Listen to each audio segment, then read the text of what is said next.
My mother looked me dead in the eye through the FaceTime screen and said my internal bleeding was inconvenient for her schedule because Taylor Swift was about to take the stage.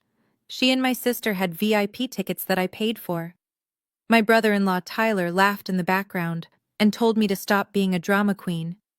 As the paramedics loaded me into the ambulance, I realized my family did not love me. They only loved what I could provide for them. So while they enjoyed the Eras tour, I decided to erase their access to my bank accounts. By the time the encore was over, they were homeless, and I was finally free. Before I tell you how I destroyed their entitled little world, please let me know where you are watching from in the comments below. Hit like and subscribe if you have ever been the person everyone relies on until you are the one who needs help. My name is Sophia and I am 34 years old. For years I thought being the strong one was a badge of honor, but I learned the hard way that sometimes being strong just makes you an easy target for parasites. It happened on a Tuesday afternoon. The pain did not knock, it kicked the door down.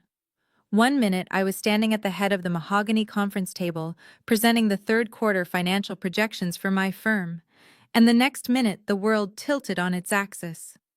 It felt like someone had taken a serrated knife and twisted it deep into my lower abdomen. I remember the horrified gasps of my junior analysts as I doubled over and gripped the edge of the table so hard my knuckles turned white. The sleek glass walls of the office blurred as a wave of nausea crashed over me. My assistant rushed to my side asking if I needed water, but I knew water would not fix this. I could feel the warmth spreading, wet and sticky and terrifying. "Call 911. I managed to gasp out before my legs gave way and I hit the carpet. The old toy. The next 20 minutes were a blur of siren wails and the metallic taste of fear. The paramedics were efficient, asking rapid-fire questions about pain levels and medical history. Suspected ruptured ovarian cyst with potential internal hemorrhaging, one of them shouted to the driver. The words floated above me like they were happening to someone else. But through the haze of agony, one thought pierced through sharper than the physical pain. Leo and Maya. My 4-year-old twins were at daycare and pickup time was in 45 minutes. The daycare had a strict policy that if parents were late, they charged $5 a minute, and after an hour they called Child Protective Services. I was a single mother and a widow. There was no husband to call. There was only my family. My hand shook uncontrollably as I fumbled for my phone. The screen was blurry, but I knew the number by heart. I called my mother, Brenda. She was my emergency contact. She was the grandmother to my children. Surely this was the moment she would step up. The phone rang and rang. Each ring felt like a hammer to my temple. Finally, she picked up, but before I could speak, a wall of noise assaulted my ears. It was the roar of a crowd and thumping bass. "Hello, Sophia? Speak up, I can barely hear you," my mother shouted. Her voice sounded annoyed, not concerned. "Mom, I am in an ambulance," I wheezed out, trying to keep my voice steady despite the tears streaming down my face. Something ruptured inside me. "They are taking me to emergency surgery. I need you to get the twins." There was a pause on the other end. Not a pause of shock, but a pause of hesitation. I heard her cover the microphone slightly, but I could still hear the conversation. She was talking to my sister Chloe. "She says she is in an ambulance and needs us to get the kids," my mother said. Then I heard Chloe's voice. The sister whose student loans I had paid off. The sister whose car I had bought. "Is she serious right now?" Chloe whined. "The opener is about to finish, and Taylor comes on in 20 minutes. If we leave now, we will get stuck in parking lot traffic and miss the entire first set. Tell her to figure it out." My heart shattered in my chest. The pain in my abdomen was excruciating, but this was worse. This was a cold, freezing sensation that started in my marrow. "Mom, please," I begged into the phone. "I might be bleeding internally. I cannot pick them up. I have nobody else." My mother came back on the line. "Listen, Sophia, do not be so dramatic. You always make a mountain out of a molehill. Remember last year when you had the flu and acted like you were dying? We have been planning this weekend for months. These are VIP floor seats. Do you know how much these cost? Yes, I knew exactly how much they cost because I was the one who paid for them. I had transferred $3,000 to Chloe's account as a birthday gift specifically for this experience. I had bought the tickets that were now being used as a reason to abandon me. Mom, the doctors say it is critical, I whispered, my strength fading. Then a male voice cut through the background noise. It was Tyler, my brother-in-law. His voice dripped with that arrogant condescension that always made my skin crawl. He was a man who had not held a steady job in 2 years, yet always had an opinion on how I lived my life. "Oh my God, Brenda, just hang up on her," Tyler sneered loud enough for me to hear clearly. "She is just jealous. She is not here with us. She probably just has bad cramps. Tell her to call an Uber for the kids and stop ruining the vibe. We are trying to have a family moment here, a family moment." The irony tasted like bile. I was the one paying for the roof over their heads. I was the one paying the lease on the truck Tyler drove. I was the family bank, but I was not considered family enough to be saved. "Sophia, look, just call a service," my mother said, her tone final. "We really cannot leave right now. We will come visit you tomorrow or whenever you are done. Good luck." The line went dead. I stared at the black screen of my phone as the ambulance hit a pothole, sending a fresh jolt of agony through my body. The paramedic looked at me with pity in his eyes. He had heard everything. "Is there anyone else we can call, ma'am?" he asked gently. I closed my eyes and let the tears fall hot and fast. "No," I whispered. "There is no one else." But that was not entirely true. I had money, and in that moment, I realized money was more reliable than blood. I opened my banking app with trembling fingers. I navigated to the contact for the elite emergency nanny agency I had used once during a business trip. Their rates were extortionate, triple the normal price for last-minute requests, but they were professional. I dialed the number. Within 3 minutes, I had arranged for a certified nanny to pick up Leo and Maya from daycare. I gave them the security codes. I transferred $500 as a deposit. It was a transaction, cold hard and efficient. "Ms. Williams, we have secured the pickup," the dispatcher said soothingly. "We will take them to your home and stay with them until you are released. Focus on getting better." I hung up the phone as the ambulance doors burst open and the bright lights of the hospital emergency bay flooded my vision. Doctors and nurses swarmed around me, moving with urgency. I was being rushed into surgery alone. My parents were dancing. My sister was drinking champagne. My brother-in-law was laughing at my pain. As the anesthesiologist placed the mask over my face and told me to count backward from 10, I made a vow. I was going into this surgery a daughter and a sister. But if I woke up, I would be something else entirely. I would be a stranger to them. They wanted to enjoy the concert so badly they refused to help me save my children. Fine. I hoped they enjoyed every single second of it, because it was the most expensive concert they would ever attend. It was going to cost them everything.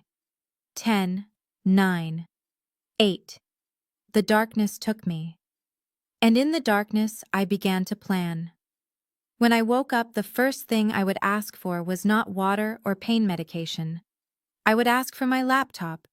It was time to close the Bank of Sophia, permanently. Waking up from anesthesia is not a peaceful drift into consciousness like they show in the movies. It was a violent clawing back to reality. My throat felt like I had swallowed broken glass, and my abdomen was on fire despite the heavy painkillers pumping through my veins. The rhythmic beeping of the heart monitor was the only sound in the sterile white room. I blinked, trying to clear the fog from my vision, waiting for a familiar face to materialize in the chair beside my bed. I expected to see my mother holding my hand, or at least looking concerned. I expected to see my father reading a newspaper or my sister Chloe pacing anxiously. But as the room came into focus, I realized the chair was empty. The visitor badge I had pre-authorized for them sat untouched on the bedside table. I was alone. A nurse bustled in, checking my vitals with practiced efficiency. She was an older woman with kind eyes, and she gave me a sympathetic smile that hurt more than the surgery.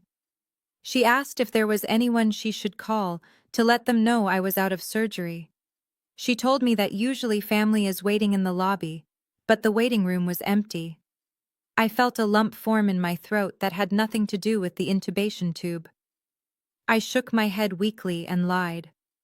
I told her they were on their way and were just stuck in traffic. She nodded, but I could see in her eyes that she knew. She had seen this before. The patient who pays the bills but gets none of the love. She handed me my phone, which had been stored in a plastic bag with my personal effects, and told me to press the red button if the pain got worse. Then she left me alone with the device that would confirm my worst fears. My fingers felt heavy and clumsy as I unlocked the screen. The brightness stung my eyes. I had been in surgery for 4 hours. Surely there would be a missed call. A text message asking if I was alive. A voicemail from my mother saying she was worried. I opened my notifications center. It was empty of direct messages. Not a single text from Mom. Nothing from Dad. Nothing from Chloe. But my social media notifications were exploding. I had been tagged in 17 photos in the last 3 hours. I opened the app and my breath hitched in my chest. The first image that loaded was a high-definition selfie of my sister Chloe. She was beaming her face covered in glittery makeup, wearing a custom sequined jacket that I knew cost at least $500. Behind her, the stadium lights were blindingly bright, and the stage was set for the biggest pop star on the planet. But it was the caption that made my blood run cold. It read, "Family is everything." So grateful for my amazing husband Tyler for spoiling us with these VIP floor seats. Best night of my life. #rich life. #blessed. I swiped to the next photo. It was a group shot. My mother Brenda was holding a glass of champagne, laughing with her head thrown back. My father Marcus was wearing a new suit, smoking a cigar in the designated smoking area, looking like a king. And there was Tyler, my brother-in-law, the man who had been unemployed for 2 years, standing with his arm around Chloe, looking smug and self-satisfied. They looked radiant, they looked happy, and they looked expensive. I zoomed in on the wristbands they were wearing. Platinum VIP access. I knew the market price for those tickets because I had looked them up when Chloe first mentioned the tour months ago. They were $3,000 each. 4 tickets meant $12,000. Plus the limousine I saw in the background of another photo. Plus the hotel suite they had tagged in their location. The math started clicking in my head with the ruthless efficiency of the CFO I was. 2 weeks ago, my father had called me in a panic. He told me the roof of their house, the house I paid the mortgage on, was leaking severely. He said there was black mold developing, and it was a health hazard for him and Mom. He sent me a quote from a contractor for $15,000. I had transferred the money immediately. I did not ask for a second quote. I did not ask to inspect the damage myself because I was busy closing a merger, and I trusted them. I trusted that my parents would not lie about their safety. I trusted that they would not exploit my fear for their health to fund a vanity trip. But looking at these photos, the truth was undeniable. There was no leaking roof. There was no black mold. There was only a $15,000 transfer from my savings account that had miraculously transformed into concert tickets and champagne. I had paid for the very event that was keeping them from being at my bedside. I had financed my own abandonment. I scrolled through the comments. Friends and distant relatives were commenting on how successful Tyler must be to treat the family so well. One aunt wrote that it was so wonderful to see a man taking care of his in-laws. Tyler had liked the comment. He was accepting praise for spending my money. He was playing the role of the provider while the actual provider was lying in a hospital bed with 3 incisions in her stomach, bleeding into a drainage bag. Tears began to stream down my face, hot and angry. This was not the crying of a child who scraped her knee. This was the deep, guttural sobbing of a woman realizing she had been a fool. I thought about Leo and Maya, my sweet twins, who were probably confused about why Mommy was not there to tuck them in. I had to pay a stranger $500 to ensure they were safe because their own grandmother was too busy drinking on my dime to care. I looked at the photo of my mother again. She looked so young and vibrant. When I called her from the ambulance, she sounded annoyed. She had made me feel like a burden for having a medical emergency. She had called me dramatic. She had chosen to believe a lie that I was fine so she would not have to feel guilty about enjoying the party. A new notification popped up. It was a video Chloe had just posted to her story. I clicked on it. The camera panned around the VIP suite. The music was deafening. My mother leaned into the frame and shouted over the noise, "This is what we deserve." Finally, some relaxation. "We work so hard we earned this. You work so hard." The words echoed in my empty hospital room. My mother had not worked a day in 20 years. My father had retired early because I promised to cover their expenses. Chloe worked part-time as a lifestyle blogger, which was code for unemployed, and living off her husband who was living off me. I was the only one working. I was the one working 60-hour weeks. I was the one missing school plays to secure bonuses. I was the one who had practically given myself an ulcer from stress, which likely contributed to my condition. And they were the ones spending the rewards. The pain in my abdomen flared up, a sharp reminder of my physical reality, but the pain in my chest was far worse. It was the death of hope. For years I had told myself that they loved me. I told myself that they were just bad with money, and that I was helping them, because that is what families do. But looking at the timestamps on the photos, I realized they had been posting these while I was under the knife. They did not know if I was alive or dead, and they did not care enough to pause the celebration. I wiped my face with the rough hospital sheet. The sadness was evaporating, replaced by a cold, hard clarity. It was a familiar feeling. It was the same feeling I got before a hostile boardroom takeover. It was the feeling of analyzing a failing asset and deciding to cut losses. My family was a failing asset. They were a liability I could no longer afford to carry. I opened my banking app. My hands were steady now. I navigated to the joint account I shared with my parents, the one I used to deposit their monthly allowance. I looked at the balance. It was significantly lower than it should have been. They had drained almost everything for this trip. I clicked on the transfer history. Cash withdrawals, hotel charges, liquor store purchases. It was all there, a paper trail of their greed. I took a screenshot. Then I took another. I saved every photo from Instagram, every video, every comment where Tyler took credit for the wealth. I built a folder on my phone named Evidence. I lay back against the pillows, listening to the beep of the monitor. The nurse came back in to check on me. She saw the phone in my hand and the tears drying on my cheeks. "Did you get a hold of them, dear?" she asked gently. I looked at her, and for the first time in my life I spoke the absolute truth about my family, without making excuses for them. "No," I said, my voice raspy but firm. "They are busy. But it is okay. I have a lot of work to do."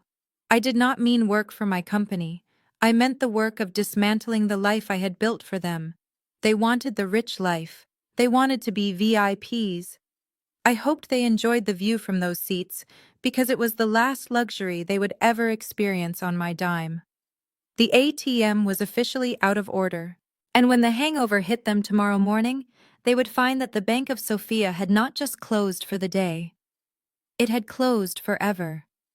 I closed my eyes not to sleep, but to visualize the email I would write to my banker the moment the anesthesia wore off completely. It was going to be my masterpiece. The hospital room door creaked open, breaking the heavy silence that had settled over me since I put my phone away. I quickly wiped my eyes and adjusted the bed incline, trying to look less like a patient and more like a mother. Mrs. Higgins walked in first, pushing a double stroller with the practiced ease of a woman who had raised 5 children of her own. Behind the mesh netting, I saw 2 pairs of wide, anxious brown eyes. My heart leaped into my throat. Seeing my twins Leo and Maya was the only medicine that could actually numb the ache in my chest. Mrs. Higgins parked the stroller and unbuckled them, whispering that they needed to be gentle with Mommy. Maya reached me first. She buried her face in the side of the mattress, avoiding the tubes and wires with an instinct no 4-year-old should have to possess. I ran my fingers through her braided hair, smelling the familiar scent of strawberry shampoo and playground dust. Leo was slower. He stood by the foot of the bed, clutching his favorite stuffed dinosaur, his eyebrows knitted together in a frown that looked too serious for his small face.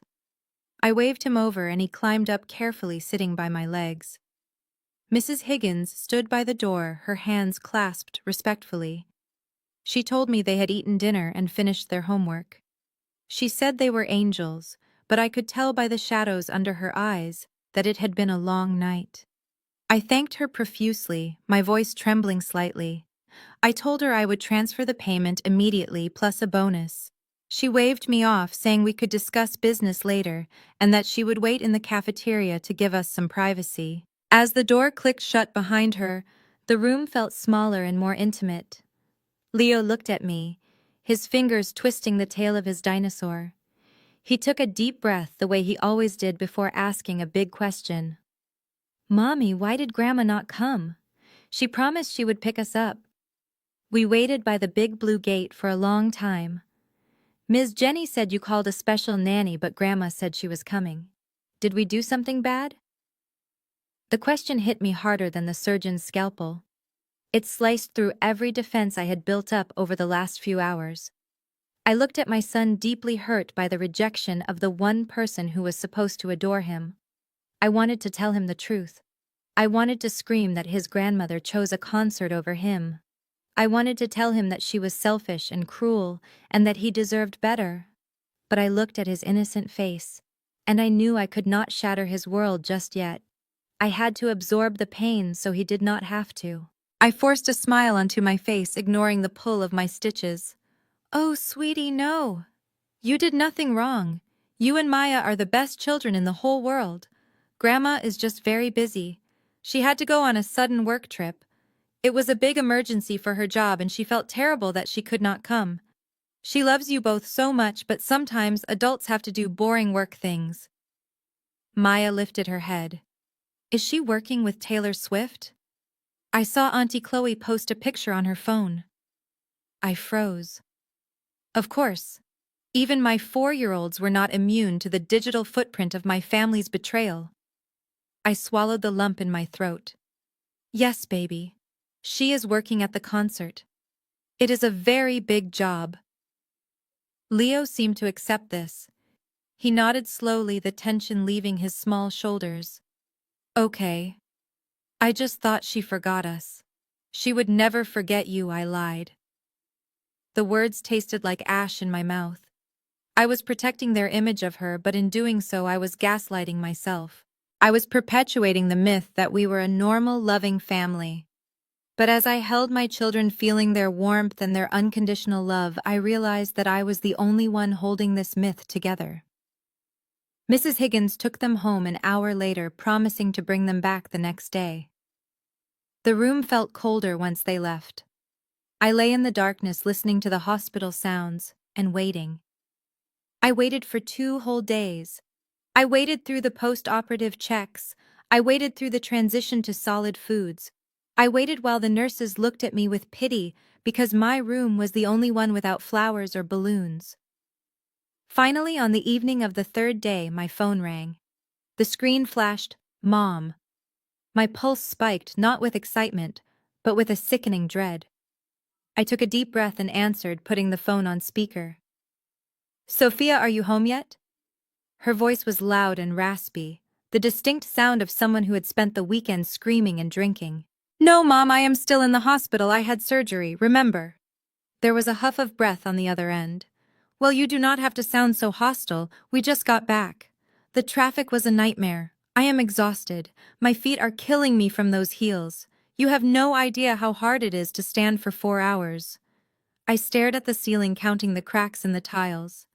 "I am sorry your feet hurt, Mom. My abdomen was cut open, but I'm sorry about your feet." She missed the sarcasm completely. "Thank you. Anyway, we saw that you hired a nanny. That was a smart move, although I do not know why you did not just ask Tyler's mom. Paying a stranger is so wasteful." But that is your money, I guess. You promised Leo you would pick him up, I said, my voice quiet but steady. He asked why you did not come. He thought he did something wrong. Oh, for heaven's sake, Sophia, stop projecting. Kids are resilient. He probably forgot about it 5 minutes later. You always make everything so heavy. You know you really ruined the vibe of the trip. Every time my phone buzzed, I was afraid it was you calling with more drama. It made it really hard for me to fully enjoy the moment. Next time you decide to have a health crisis, maybe try to give us a little more notice so we do not have to feel guilty while we are trying to have fun. Next time. She said it as if my ruptured cyst was a scheduled appointment I had mishandled, as if my near-death experience was a deliberate attempt to sabotage her happiness. I am sorry I inconvenienced you, Mom, I said. And I meant it. I was sorry I had ever relied on her. I was sorry I had given her the power to hurt me. Yeah, well, just make sure you rest up. Oh, and Tyler wanted me to remind you that the tuition for his MBA program is due on Friday. Do not forget to transfer it. We are a little tapped out after the trip. Concert merchandise is insanely expensive. I gripped the phone so hard my hand shook. You want me to transfer the tuition money? Yes. And maybe send a little extra for groceries. The fridge is empty and I am too tired to cook. We were thinking of ordering takeout. I looked over at the empty chair where Leo had sat. I remembered his sad eyes asking if he had been bad. I thought about the lie I had to tell him to cover for her selfishness. And then I thought about the thousands of dollars I had poured into this black hole of a family. Okay, Mom, I said. My voice was eerily calm. I will take care of everything. Good. Talk to you later. Love you. The line went dead. She did not ask how I was feeling. She did not ask when I would be discharged. She asked for money. I set the phone down on the bedside table. The silence returned, but this time it was not heavy. It was clarifying. I looked at the picture of the twins I kept on my nightstand. They were smiling, their arms around each other, oblivious to the toxicity that surrounded them. I had spent my whole life trying to buy my family's love, hoping that if I gave enough, paid enough, and sacrificed enough, they would finally see me. But they did not see me. They only saw a resource. And by enabling them, I was teaching my children that love was transactional. I was teaching Leo and Maya that it was okay to be treated like an option rather than a priority, no more. The words were a whisper, but they carried the weight of a judge's gavel. I closed my eyes, and for the first time in days I did not cry. I felt a cold resolve settle over me like a suit of armor. I would transfer the money all right. I would transfer every single cent out of the joint accounts. I would transfer the titles of the cars. I would transfer the ownership of the house. I looked at my children's photo one last time. This is for you, I promised them. Grandma broke her promise to you, but I will never break mine. I am going to cut the rot out of our lives, even if it means we stand alone. This was the last time they would ever make my son cry. The surgery removed the physical cyst, but the real operation was just beginning. And unlike the doctors, I would not be using anesthesia. I wanted them to feel everything. The ride home from the hospital was quiet.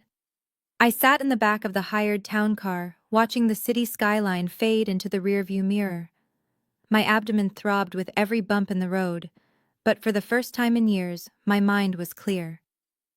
When the car pulled up to the gates of my community, the security guard waved me through with a smile. I rolled down the window and asked him to stop. His name was Marcus, and he had worked the gate for 3 years. I handed him a list of 4 names: my mother, my father, my sister Chloe, and my brother-in-law Tyler. I told him that under no circumstances were these individuals allowed past the gate. I told him that if they tried to enter, he was to call the police immediately, not me. Marcus looked at the list and then at my pale face. He nodded solemnly and said, "Consider it done, Ms. Williams." Walking into my empty house felt different this time. It usually felt lonely, but today it felt like a fortress. The first thing I did after settling into the recliner in the living room was open the smart home app on my phone. For the last 5 years, the code to my front door had been my mother's birthday. It was a symbol of how open my life was to them. They could come and go as they pleased, raiding my fridge, using my pool, and taking my wine. I tapped the screen and deleted the user profiles. I changed the master code to the date my twins were born. The electronic lock on the front door chirped a confirmation sound. It was the sound of a bridge burning. I spent the next 2 days in a bubble of silence. Mrs. Higgins brought the twins home in the evenings, and we ate dinner on the floor of the living room watching cartoons. I turned off my phone notifications and focused on healing, but the world outside was getting impatient. The first crack in the silence came on Wednesday morning. I was sipping herbal tea when my phone lit up with a text from Chloe. I didn't open it immediately. I let it sit there on the lock screen. The preview read, "Hey sis, hope you are feeling better. By the way, Henry's private school tuition is due tomorrow. The bursar just emailed me a reminder. Can you transfer the $3,000 today so I do not get a late fee? Thanks, love you." I stared at the message. There was no apology. No question about my surgery or recovery. Just a demand for money wrapped in a casual greeting. She assumed the Bank of Sofia was open for business as usual. She assumed that my silence over the last few days was just me sulking, and that I would eventually cave because I always did. I loved my nephew Henry. He was an innocent child caught in the crossfire of his parents' incompetence. But I knew that if I paid this tuition, I would be enabling them for another month. I opened the message so she would see the read receipt.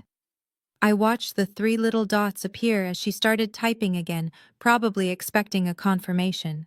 I did not type back. I set the phone down and went to the kitchen to pour another cup of tea.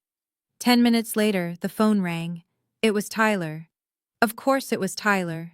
When Chloe couldn't manipulate me, she sent her husband to intimidate me. I let it ring until it went to voicemail. He called again immediately, and again. On the 4th attempt, I answered, but I did not say hello.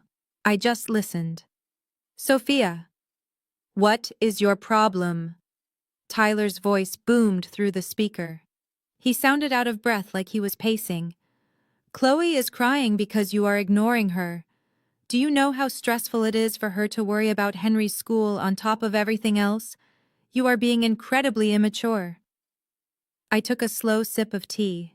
"I am recovering from surgery, Tyler," I said calmly. "Yeah, well, we all have problems," he snapped. "Look, I know you are mad about the concert thing. But you need to grow up. You are punishing a child because you are jealous of our happiness. Family helps family. That is how it works. You have the money sitting there. Why are you making us beg? It is pathetic." He called me pathetic. The man who was driving a truck I paid for, living in a house I owned, and wearing a watch I bought for his birthday was calling me pathetic.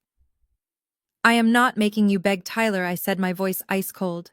"I am making you responsible." I hung up before he could respond. Then I went to his contact info and scrolled down to the bottom. I pressed block caller. I did the same for Chloe. I did the same for my parents. The silence that followed was heavy, but it was mine. I opened my laptop and clicked on the Zoom link I had set up earlier. A minute later, the face of Robert Henderson, my estate attorney, appeared on the screen. Robert was a shark in a suit, a man who charged $600 an hour and was worth every penny. He looked at me with concern, noting my pale complexion, but he was professional enough to get straight to business. "Good morning, Sophia," he said. "I received your email. You want to review the asset structures." "I want to review everything, Robert," I said. "I want to know exactly what is in my name and what access they have." Robert pulled up a spreadsheet on the shared screen. It was a long list: the house my parents lived in, the cars, the joint credit cards, the college funds, the insurance policies. "Let us start with the house on Elm Street," Robert said. "The deed is in your name solely. Your parents are listed as tenants at will. There is no formal lease agreement." "Which means I can evict them?" I asked. Robert paused. "Legally, yes.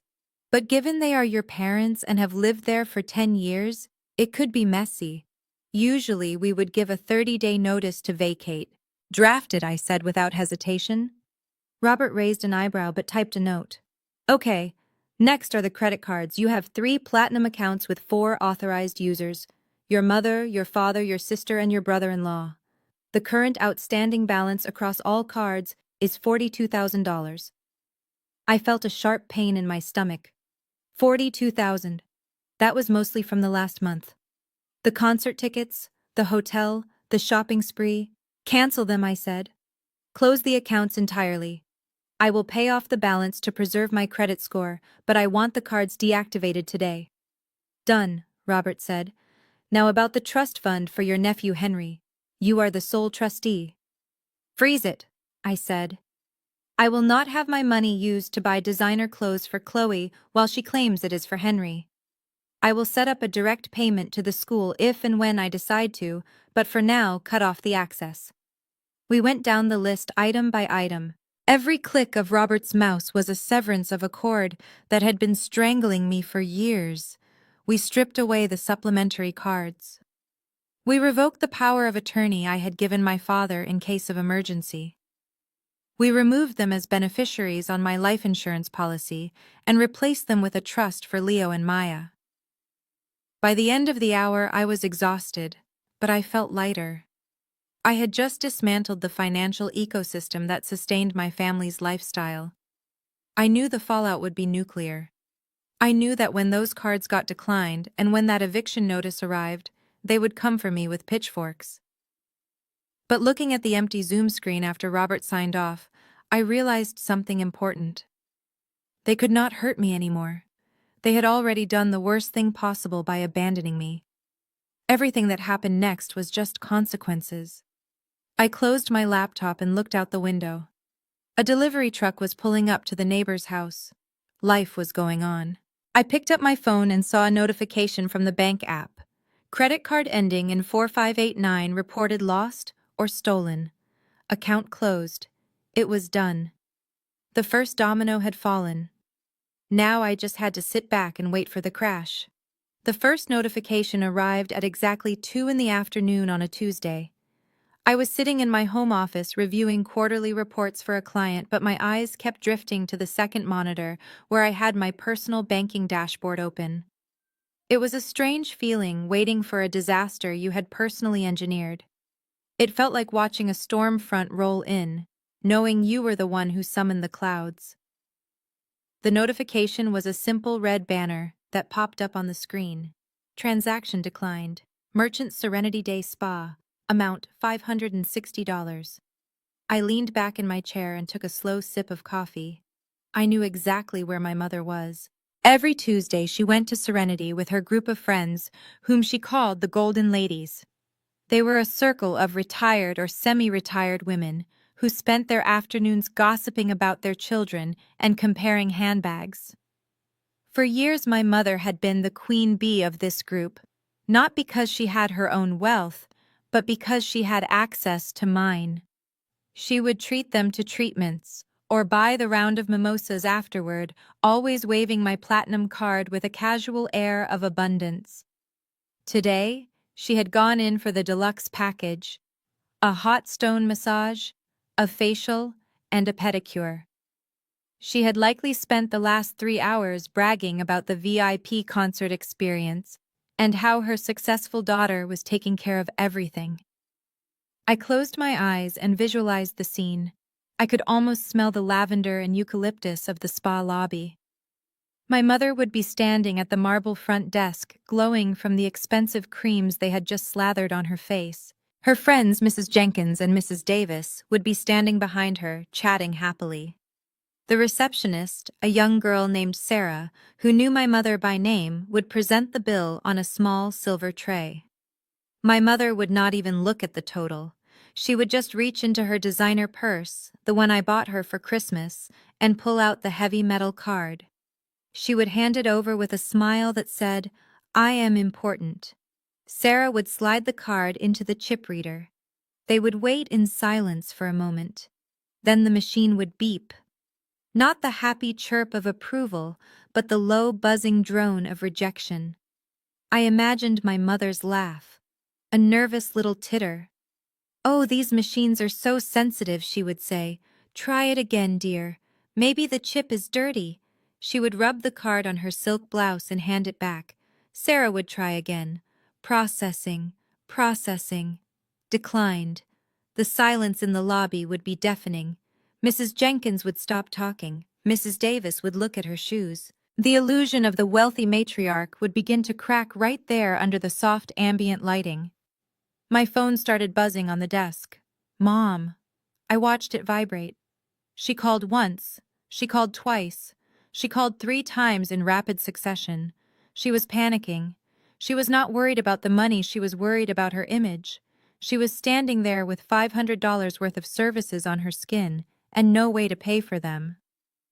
I let it go to voicemail. I could imagine the desperation in her voice as she realized she had to turn around and face her friends. The queen bee had lost her sting. She would have to do the unthinkable. She would have to ask Mrs. Jenkins to cover her bill. I knew how much that would burn. Mrs. Jenkins had a son who was a mechanic, and my mother always looked down on her. Now she had to beg her for a loan. It was a humiliation that would last far longer than the facial. 30 minutes later, the second domino fell. This time the notification came from a gas station on the other side of town. Transaction declined. Merchant Shell Station. Amount $95. Tyler. My brother-in-law drove a Ford F-150 Rapture. It was a massive lifted truck that he insisted he needed for his work, although his work mostly consisted of driving to golf courses and coffee shops. The truck was a gas guzzler, and he filled it up twice a week, always using the fleet fuel card I had set up for him years ago when he claimed he was starting a contracting business. That business never materialized, but the fuel bills did. I checked the security alert detail. The pump had authorized the card initially, but when the system did a final check against the account status, it cut the fuel flow. I could see him clearly. He would be standing there in his aviator sunglasses watching the numbers on the pump tick up. Suddenly the nozzle would click off. He would squeeze the handle again. Nothing. He would look at the screen, which would be flashing a message. See cashier. Authorization failed. Tyler was a man with a short fuse and a lot of entitlement. He would storm into the station store, pushing past people in line. He would slam the card on the counter and demand the clerk turn the pump back on. The clerk, probably a teenager making minimum wage, would tell him the card was invalid. Tyler would argue. He would say, "Do you know who I am?" He would say, "There is plenty of money on that card, my sister-in-law is rich." He would try to swipe it again and again, each failure chipping away at his fragile ego. Then the anger would hit. Tyler was a physical man when he was frustrated. I checked the time. It was 3:15. My phone rang again. Unknown number. He was calling from the gas station landline or maybe his own cell, which I had already blocked. I did not answer. I could picture him walking back out to his truck, the big powerful vehicle that was now just a 2-ton paperweight without gas. He would be red in the face. He would look around to see if anyone was watching. And then he would lash out. He would kick the tire, a hard, violent kick that would hurt his foot more than the rubber. He would scream a curse word into the air. He was stranded. He had no cash because he never carried cash. He had no other credit cards because his credit score was ruined years ago. He was a man playing pretend, and I had just turned on the lights. By 4 o'clock, the group texts started rolling in. I had muted the conversation, but I could still see the previews. From Mom, Sophia, pick up the phone. The bank is making a mistake. My card isn't working and I had to borrow money from Linda. It was so embarrassing. Call the bank immediately and fix this. From Tyler. Hey, your stupid gas card is broken. I am stuck at the Shell on Main. Send me some cash via Zelle right now so I can leave. This is ridiculous. You need to fire your accountant. From Chloe. Why is everyone's card acting up? I tried to order lunch and it said invalid payment method. Sophia, are you there? This is not funny. They were in chaos. But the most interesting thing was their reaction. Not a single one of them thought for a second that I had done this on purpose. Their narcissism was a shield. In their minds, I existed to serve them. The idea that the servant would lock the master out of the house was inconceivable. They thought it was a glitch, A technical error, a bank mix-up. They thought I was sitting at home frantically trying to fix it for them. They had no idea that I was sitting here drinking coffee and smiling. They thought this was a temporary inconvenience. They did not know it was an eviction notice for their entire lifestyle. I opened the folder on my computer labeled Phase 2. The decline of the credit cards was just the opening shot. It was the warning siren. Tonight, when they all gathered at my parents' house to complain about their bad luck and blame the banking system, the real blow would land. I had scheduled an email to be sent to my father at 6 p.m. It was a notification from the power company. The auto-pay for the electricity at their house had been canceled. And there was an overdue balance I had allowed to accumulate over the last month while I was in the hospital. I watched the sun begin to dip lower in the sky, casting long shadows across my lawn. For the first time in years, I felt a sense of peace. I was no longer the daughter who couldn't do enough. I was the stranger who did nothing. And watching them flail in the shallow water of their own incompetence was the most satisfying thing I had ever witnessed. My phone buzzed again, a voicemail from my mother. I decided to listen to this one. Sophia, I do not know what is going on, but you need to handle it. Linda is expecting me to pay her back by tomorrow. Do not make me look like a fool. Call me back. I pressed delete. I did not need to handle anything. I was done handling things. I stood up and walked to the window. Let them panic. Let them think it is a mistake. The realization that they were on their own would hit them soon enough, and when it did, it would hit harder, because they never saw it coming. The Bank of Sofia was not having technical difficulties. The Bank of Sofia had been permanently liquidated, and I was the only shareholder walking away with the assets. I went to the kitchen to start dinner for the twins. We were having spaghetti, their favorite. It was going to be a quiet, lovely evening. Miles away, my family was beginning to starve, and for the first time, I did not feel the urge to feed them. Thursday morning arrived with a deceptive calm. The air in my house was still, and the only sound was the hum of the refrigerator and the distant chirping of birds. I sat at my kitchen island with my laptop open, enjoying the freedom of a quiet inbox. My phone, which had been a source of constant anxiety for years, was now blissfully silent thanks to the blocking features I had engaged. But as any seasoned executive knows, silence often precedes a strategic strike. When a narcissist cannot reach you through the front door, they will try the window, and when the window is locked, they will try the chimney. At 9:30 in the morning, a notification pinged on my laptop. It was an email marked high priority. The sender was Tyler. Since I had blocked his number and his social media accounts, email was the only avenue he had left. The subject line read, "Regarding your behavior and family stability." I almost laughed out loud. The man who had not paid a bill in his adult life was lecturing me on stability. I took a sip of my coffee and clicked open the message. It was not a note. It was a manifesto. 3 single-spaced pages of unadulterated entitlement. I began to read, and with every sentence my amusement shifted into a cold, sharp anger. Tyler did not write like a man who was sorry. He wrote like a king addressing a rebellious subject. "Sophia," he began, "I am writing this because you are clearly in an emotional state that prevents rational conversation. I understand that surgery is difficult, and that being a single woman at your age brings a certain level of bitterness and loneliness. However, you are letting your personal unhappiness destroy the fabric of this family." I paused. The audacity was breathtaking. He was framing my boundaries as symptoms of bitterness. He was playing the card that society always throws at successful women. If we are firm, we are bitter. If we are wealthy but unmarried, we must be miserable. I continued reading. He went on to describe the stress I was causing him. As the man of the house, he wrote, "I carry the burden of leading this family. I have to ensure that Chloe is happy and that your parents are taken care of. You do not understand the pressure of being a provider, Sophia. You write checks, but you do not carry the emotional weight of leadership. When you cut off the funds, you undermined my authority as the head of the household." The head of the household. I looked around my kitchen, which I paid for. I thought about the house he was living in, which I paid for. I thought about the food in his stomach, which I paid for. Tyler was the head of the household in the same way a tick is the head of a dog. He was a parasite convinced he was steering the host. He continued his lecture, moving into what he called the solution. I am willing to overlook this tantrum, he wrote.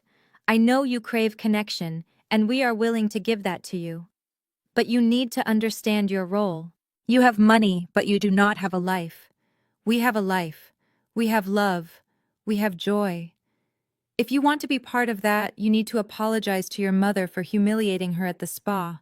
You need to apologize to me for the gas station incident. You need to reactivate the cards immediately. If you do this by noon today, I will convince your parents to forgive you. We can go back to normal. Do not throw away the only people who tolerate you. Tolerate me. The word hung in the air. For a decade, I had funded their vacations, their cars, their homes, and their wardrobes. And in their eyes, they were tolerating me. They viewed my generosity not as a gift, but as a tax I had to pay for the privilege of their company. Tyler honestly believed that he was the prize and I was the lucky spectator. He ended the email with a final veiled threat. If you do not fix this, I will have to take steps to protect my family from your toxic influence. We will cut you off completely, and you will die alone in that big, empty house. Think about it, Sophia. Money cannot hug you at night. I sat back in my chair. My hands were not shaking. My heart was not racing. I felt a supreme sense of clarity. Tyler had made a fatal error. He assumed that because I was a woman and because I was black, and because I loved my family, I would be susceptible to his patriarchal bullying. He thought he could mansplain my own life to me. He thought he could use my singleness as a weapon. He forgot that I negotiated million-dollar contracts with men far more powerful and intimidating than him every single day. I looked at the clock. It was 10:15. He wanted an answer by noon. I would give him an answer, but it would not be the one he expected. I hit reply, but I did not type a message to Tyler. Instead, I clicked forward. I typed in the email address of the repossession department at the bank, where I held the lease on the Ford F-150 Raptor. The truck that Tyler drove, the truck that he called his beast, the truck that was the physical manifestation of his fragile masculinity. For years I had let him drive it. The lease was in my name because his credit score was in the double digits. I paid the monthly note. I paid the insurance. He just drove it and posted pictures of it on Instagram with captions about grinding and hustling. I typed a quick message to the asset management team, to whom it may concern. I am the leaseholder for the Ford Raptor with license plate TYLER1. I am voluntarily surrendering this vehicle effective immediately. The current driver is unauthorized and has refused to return the keys. The vehicle is located at the following address. Please expedite the recovery. I authorize you to enter the driveway to retrieve the asset. I attached a copy of the lease agreement proving I was the sole owner. Then I forwarded the email to my personal attorney Robert with a note. Robert, please draft a formal response to Tyler. Do not address his personal insults. Simply inform him that the vehicle he is driving is being surrendered and that any attempt to hide it or damage it will result in criminal charges for grand theft auto. Also, please inform him that his residency at my property is currently under review and any further harassment via email will be added to the file for the restraining order. I hit send. I imagined Tyler sitting in my parents' living room right now, checking his phone, waiting for my apology. He was probably telling Chloe that he had handled it. He was probably puffing his chest out, telling my father that women just need a firm hand. He had no idea that a flatbed tow truck was currently being dispatched to his location. He wanted to talk about the burden of being a provider. Well, today he was going to learn what happens when the real provider goes on strike. He loved that truck more than he loved his wife. It was his identity. It was how he projected power to the world. Without it, he was just a man in a borrowed house with no job and no ride. I closed my laptop and stood up. I walked to the window and looked out at my own driveway where my luxury sedan sat paid for and secure. Tyler was right about one thing. Money cannot hug you at night, but money can buy you safety, money can buy you peace, and money can buy the services of a very efficient tow truck driver. I decided I would go for a swim in my pool. The water would be cool and refreshing. I would float on my back and look at the sky, and while I was floating, Tyler would be hearing the beep beep beep of a truck backing into his driveway. He would run out screaming. He would try to use his white male privilege to intimidate the driver. He would shout about his rights. But the driver would just look at the paperwork with my signature on it and hook up the chains. Tyler wanted to be the man of the house. Today, he was going to be the man on the sidewalk watching his ego being towed away to the impound lot. And the best part was, I didn't even have to say a word to him. My silence was not surrender. My silence was the sound of the gavel coming down. By Friday afternoon, the atmosphere in my parents' house had shifted from panic to a terrifying kind of calculated desperation. I knew something was wrong when I received a notification from the director of the Golden Oaks Assisted Living Facility. He informed me that my parents had checked my grandfather Elijah out for the weekend, claiming it was for a special family celebration. I had paid the deposit for the facility, and I was the primary contact, but legally my father still held partial guardianship, which allowed him to take Grandpa out for short periods. I knew immediately that this was not a celebration. This was a hostage situation. I drove over to the house on Elm Street, the house that was technically mine, but felt like enemy territory. My stomach churned not with fear, but with a fierce protective instinct. My grandfather Elijah was 85 years old. He was a man who had built a construction empire from nothing, a man who had marched for civil rights, and a man who had taught me everything I knew about dignity and business. But in recent years, he had grown quiet. He used a wheelchair and his hands shook with a tremor that made holding a coffee cup difficult. My family dismissed him as senile. They treated him like a piece of old furniture that occasionally needed dusting. They spoke about him while he was in the room as if he were invisible. When I pulled into the driveway, I saw the medical transport van pulling away. I had paid for that transport service on a standing auto pay, but I knew my mother would be inside right now claiming she had arranged it all. I walked to the front door and keyed in the code. It still worked because the eviction notice was not effective for another 24 hours. I stepped into the living room and the scene that greeted me made my blood boil.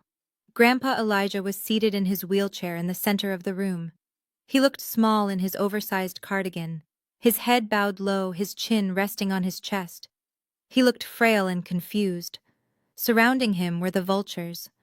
My mother Brenda was kneeling on one side of him, holding his hand with a tightness that looked painful.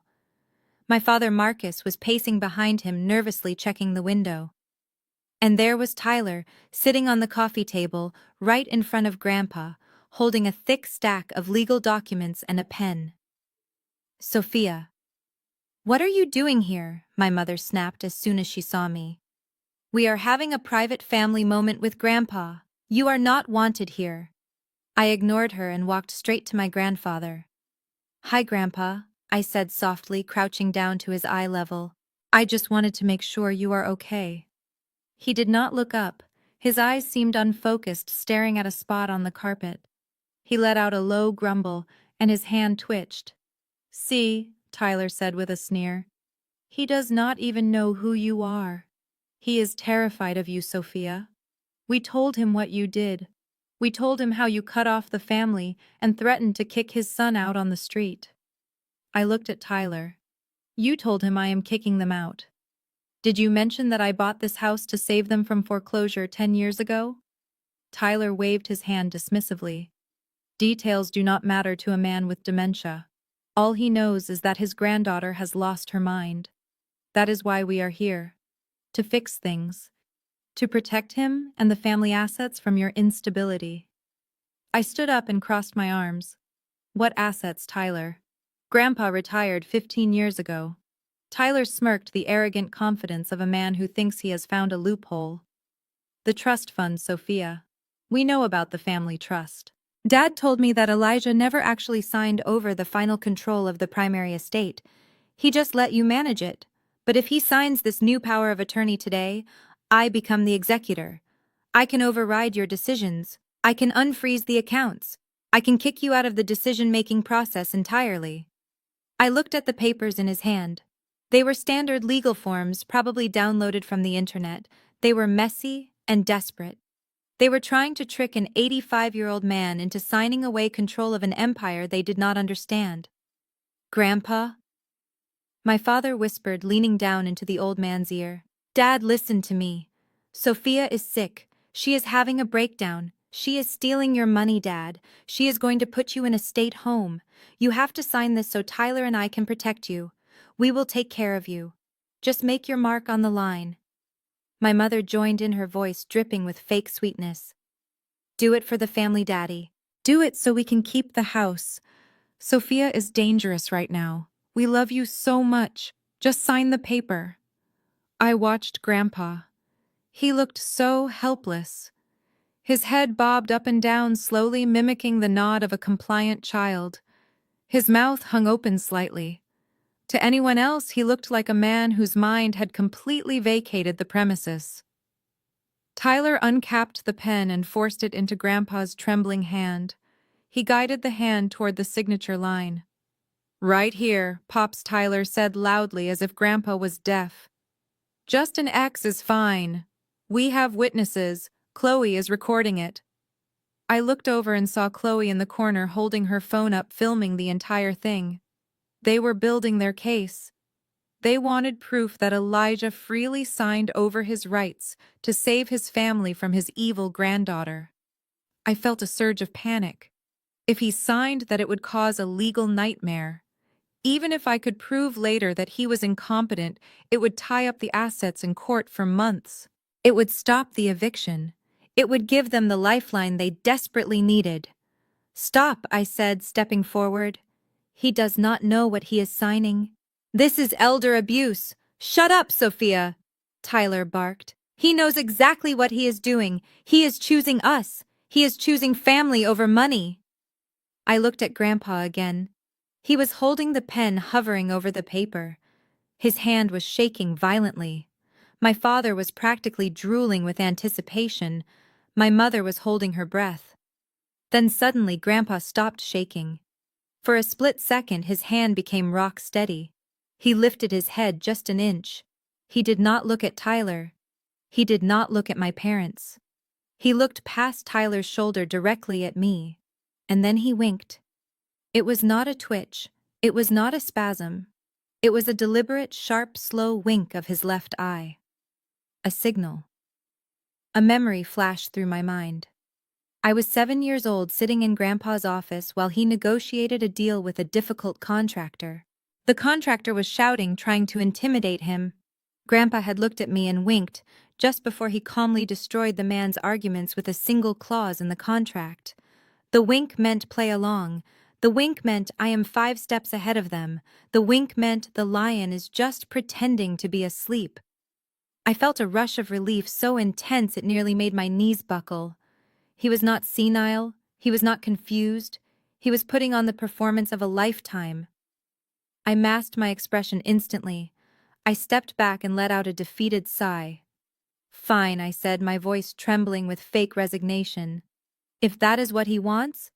If he trusts you, Tyler, then let him sign. Tyler beamed, looking at Chloe's camera with triumph. See, she admits it. Go ahead, Pops, sign it. Grandpa let out a long, groaning sound. He moved the pen toward the paper. He pressed the tip down.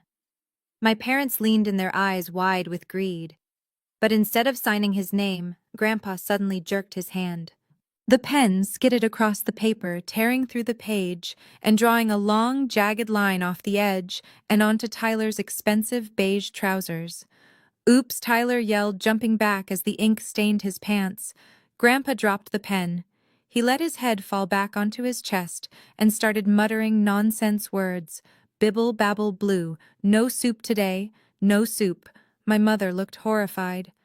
Oh God, he ruined the form. He is useless, Tyler hissed, wiping at his pants. He is completely gone. He cannot even hold a pen. Give me another copy, my father demanded. We will guide his hand this time. Hand over hand. It is legal if we help him. They scrambled to find another document. They were so focused on the ink and the paper and their own frustration that they did not see what I saw. I saw the corner of Grandpa's mouth twitch upward into a microscopic smile. He was stalling. He was playing them. He knew exactly who was in the room, and he knew exactly what they wanted. I checked my watch. It was 4:45. The courts closed at 5. Even if they got a signature now, they could not file it until Monday. And the eviction notice took effect at midnight tonight. Grandpa had just bought me the weekend. I looked at the chaotic scene before me. My family frantically trying to force a pen into the hand of a man who was smarter than all of them combined. They thought they were manipulating a victim. They had no idea they were sitting at the table with the grandmaster of the game. I will leave you to it, I said, turning to the door. I cannot watch this. Good riddance, my mother shouted without looking up. I walked out of the house and into the fresh air. I got into my car and sat there for a moment, laughing quietly. A tear rolled down my cheek, but it was a tear of gratitude. I was not alone. I had never been alone. The patriarch of the family was awake, and he had just chosen his side. The war was on, and I had the ultimate secret weapon sitting in a wheelchair wearing a cardigan. The weekend passed in a blur of manic energy for my family. After the incident with the pen and the ruined trousers, they had retreated to regroup. A rational family might have seen my grandfather's erratic behavior as a sign to stop pushing him. A loving family would have been concerned about his health. But my family was neither rational nor loving. They were addicts, and their drug of choice was other people's money. To them, the ink stain on Tyler's pants was just a minor setback in a war they were convinced they were winning. They believed Grandpa was senile and pliable. They believed I was mentally unstable and isolated. And most dangerously, they believed that by Monday morning they would be the new kings and queens of the Williams estate. I spent Saturday and Sunday in the quiet sanctuary of my home, monitoring their descent into madness from afar. It was fascinating to watch. It was like observing a group of people buying champagne on a credit card that had already been canceled. Tyler was the first to show his hand. On Saturday afternoon, my phone alerted me to a series of inquiries on my professional LinkedIn profile. Tyler had updated his own profile. Under current employment, he had listed himself as Chief Executive Officer of Williams Holdings. There was no such company. It was a phantom entity he had invented in his mind to house the assets he thought he was about to steal. Later that day, I received a call from an old acquaintance who was a member at the prestigious country club where Tyler had been trying to get a membership for years. My friend told me that Tyler was at the clubhouse buying rounds of drinks for strangers. He was loud and boasting to anyone who would listen. He was telling people that he was taking over his wife's family business because the current leadership was incompetent. He told a table of real estate developers that he would soon be listing prime commercial land for development. He was referring to the land my grandfather had bought 50 years ago, the land Grandpa intended to turn into a community park. Tyler was selling off my grandfather's legacy before the ink was even dry on the forgery he planned to commit. I thanked my friend for the information and hung up. I did not feel anger anymore. I felt a cold, clinical detachment. Tyler was digging a grave so deep he would never be able to climb out of it. He was destroying his reputation in real time, promising deals he could not deliver, and spending money he did not have. Then there was Chloe. If Tyler was greedy, Chloe was delusional. On Sunday morning, my social media feed updated with a new post from her. She had checked in at a luxury open house in the most exclusive neighborhood in Buckhead. It was a sprawling estate with 6 bedrooms, a theater, and a wine cellar. The asking price was $2.5 million. I watched her stories. She was walking through the master bedroom, running her hand over the imported silk wallpaper. She narrated the video with a breathless excitement. "This closet is perfect for my new wardrobe," she said to the camera. "I think we are going to put an offer in tomorrow, manifesting big things for my family." She was treating the realtor like a servant, pointing out imaginary flaws in the marble flooring to sound knowledgeable. She talked about knocking down walls and redoing the landscaping. She was mentally moving into a mansion while her husband was driving a truck that was currently sitting in an impound lot. They were living in a fantasy world constructed entirely of entitlement and lies. But the centerpiece of their delusion was the document itself. On Sunday night, I received a forwarded email from my lawyer, Robert. He had a contact at the local legal stationery store where Tyler had gone to print a document. Tyler, being Tyler, had not even been smart enough to do it privately. He had used the public computer and left a digital copy on the desktop. Robert attached the file for me to read. It was a new power of attorney form. It was a masterpiece of malice. It revoked all previous powers of attorney, which meant it stripped me of my authority. It appointed Tyler and Chloe as co-guardians of Elijah Williams. It gave them full, unrestricted access to all banking accounts, real estate holdings, and investment portfolios. And in a final stroke of cruelty, they added a clause that explicitly stated, Sophia Williams is to be excluded from all financial decisions due to conflicts of interest and emotional instability. They had written me out of my own family. They had codified their hatred into legal language. They were not just trying to take the money. They were trying to erase me. I sat in my office reading the document over and over. A younger version of me would have been hurt. I would have called them screaming. I would have tried to reason with them. But I was not that person anymore. I was the CEO of my own life, and I knew that in business you never interrupt your enemy when they are making a mistake.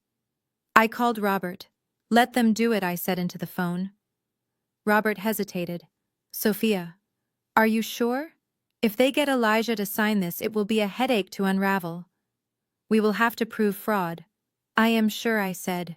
I want them to walk into that room on Monday feeling invincible. I want them to present that paper. I want them to think they have won. Because the higher they climb, the harder they fall. And I want them to fall from the greatest height possible. I looked at the calendar. Monday was the deadline for the eviction notice I had sent for the house they were living in. Monday was also the day they planned to force Grandpa to sign this document. It was going to be a collision of two realities, their delusion versus my documentation. I spent the rest of Sunday preparing. I printed out the real trust documents, the ones Grandpa had signed 5 years ago, with a sound mind and legal witnesses. The documents that proved he had already transferred the bulk of his estate into an irrevocable trust managed by me. The documents that proved that even if he signed 100 napkins for Tyler, it would not matter, because Grandpa did not legally own the assets anymore. The trust did. And I was the trustee. They were fighting for keys to a safe that had been empty for years. I went to bed early that night, but I did not sleep much. I lay awake listening to the wind and thinking about my grandfather. I hoped he was resting. I hoped he was enjoying his secret game. I pictured him in that house surrounded by vultures pretending to be confused while sharpening his knife. He was a Trojan horse in a cardigan. Tomorrow was the day. The invitation for the so-called family meeting had arrived in my email inbox earlier that day. It was sent by Tyler. The subject line was Family Resolution. The body of the email was short and condescending. Come to the house at 6 p.m. We are settling this once and for all. Grandpa is ready to make the right choice. Do not be late. I would not be late. I would be right on time. And I would bring something far more powerful than a power of attorney. I would bring the truth. And when the dust settled, I would be the only one left standing. The stage was set. The actors were in place. And the script they had written for themselves was about to end in a tragedy they never saw coming. The email arrived in my inbox at 9 in the morning on Monday. The subject line read, Family Unity Dinner, and the preview text was so dripping with condescension I could almost wipe it off my screen. It was sent by my mother, but the wording had Tyler written all over it. The message stated that the family was willing to offer me a path to redemption. It said that despite my erratic behavior and the emotional distress I had caused, they were gracious enough to host a dinner in my honor. The goal was to heal the family rift and finalized the legal arrangements for Grandpa Elijah's care. The final line was the kicker. It read, "Come to dinner, Sophia. Bring your apology, and we will bring our forgiveness. We know you will do the right thing if you know what is good for you." I stared at the screen and felt a cold smile spread across my face. They were not inviting me to a dinner. They were summoning me to a trial where they served as judge, jury, and executioner. They had invited the extended family, my aunts, my uncles, and the cousins who always borrowed money. They were bringing in an audience to shame me into submission. They believed that if they surrounded me with enough judgmental stares and whispered accusations, I would crumble. They thought that under the weight of peer pressure, I would sign whatever document they put in front of me just to make the discomfort stop. They had no idea that I was not coming to negotiate. I was coming to foreclose. I spent the afternoon preparing. Usually for a family gathering, I would wear something modest, something beige or gray to blend in and not draw attention to my success. I would try to make myself smaller so my sister Chloe would not feel threatened and my mother would not make snide comments about my weight or my career. But today was not a day for blending in. I walked into my walk-in closet and pushed past the sensible business suits. I reached for the garment bag at the very back. Inside was a dress I had bought in Milan 3 years ago and never worn. It was a blood-red silk sheath dress, tailored to perfection. It was bold. It was aggressive. It was the color of power and warning. I put it on and looked in the mirror. I did not see the scared little girl who just wanted her mother's approval anymore. I saw a woman who had survived a physical rupture and an emotional betrayal. I applied my makeup with precision, choosing a dark red lipstick to match the dress. Then I went to my safe. I took out the thick leather-bound folder containing the original trust documents, the bank statements showing years of financial support, and the printed screenshots of their social media posts from the concert. I also included the eviction notice, which was set to be served by the sheriff the next morning. I placed the folder in my briefcase. This was my weapon. I drove to the house on Elm Street as the sun was beginning to set. The driveway was already packed with cars. I recognized Uncle Ray's rusted sedan and Aunt Sarah's minivan. They had called in the cavalry just as I suspected. I parked my luxury sedan right behind Tyler's truck, blocking him in. It was a petty move, but it felt good. When I walked through the front door, the noise in the living room died down instantly. It was like walking into a saloon in an old Western movie right before the shootout. 20 pairs of eyes turned to look at me. My mother was holding a tray of appetizers. She froze when she saw the red dress. She looked me up and down, her lips pursed in disapproval.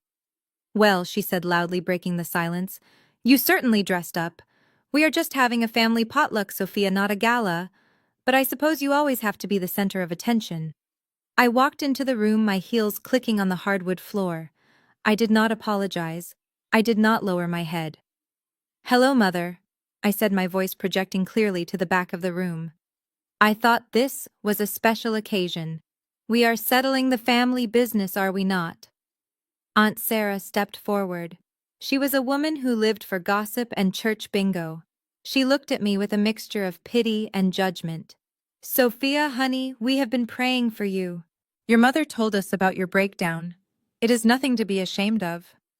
Stress can make people do crazy things like cutting off their own flesh and blood. Just say you are sorry so we can eat." I looked at Aunt Sarah. She was wearing a brooch I had bought her for her birthday 5 years ago. I wanted to ask her if my money was crazy when it paid for her cataract surgery, but I held my tongue. Not yet. I looked around the room for the only person who mattered. Grandpa Elijah was sitting in his wheelchair in the corner near the window. He was dressed in his Sunday best, a crisp suit that hung loosely on his frame. He had a blanket over his knees. His head was bowed and he appeared to be dozing off. No one was talking to him. No one was offering him a drink. He was just a prop in their stage play. I walked over to him and placed my hand gently on his shoulder. "Hi, Grandpa," I whispered.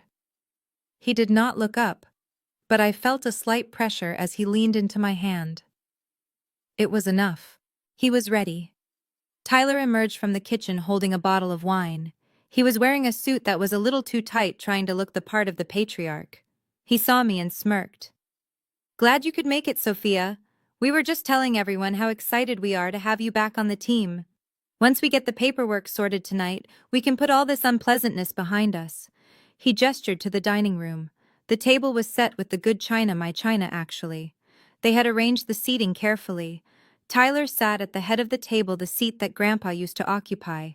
My father sat to his right, my mother to his left. They had placed a chair for me at the far end of the table near the kitchen door.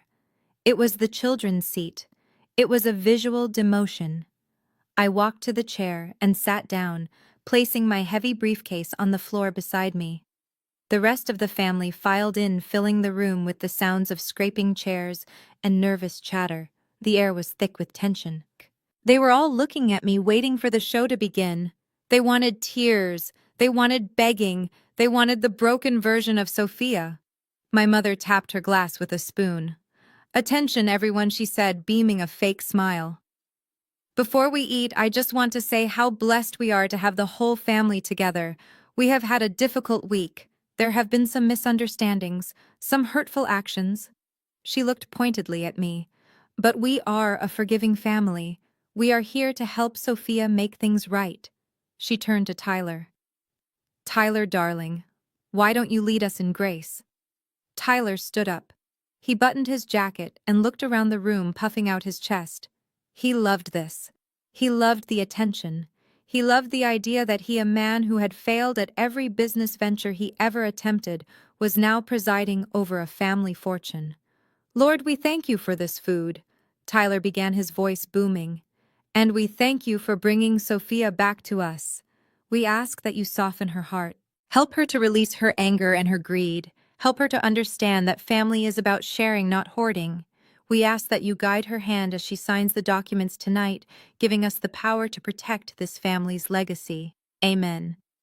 "Amen," the family chorused. I kept my eyes open. I stared directly at Tyler. Amen indeed, I thought.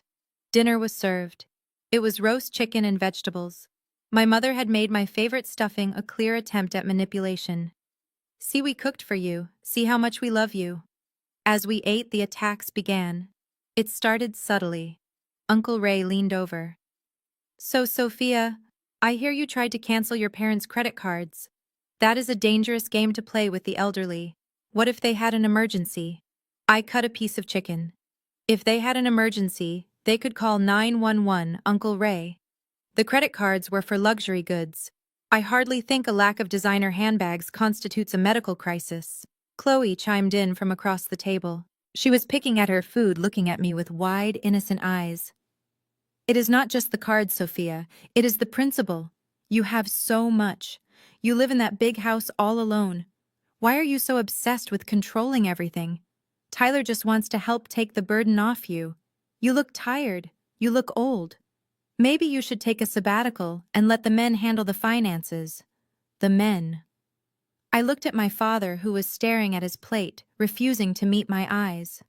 I looked at Tyler, who was drinking his third glass of wine. I looked at Grandpa Elijah, who was slowly eating his mashed potatoes, his hand trembling just enough to sell the act. I wiped my mouth with the napkin and set it down on the table. It was time. "I am glad you brought that up, Chloe," I said, my voice cutting through the clatter of silverware.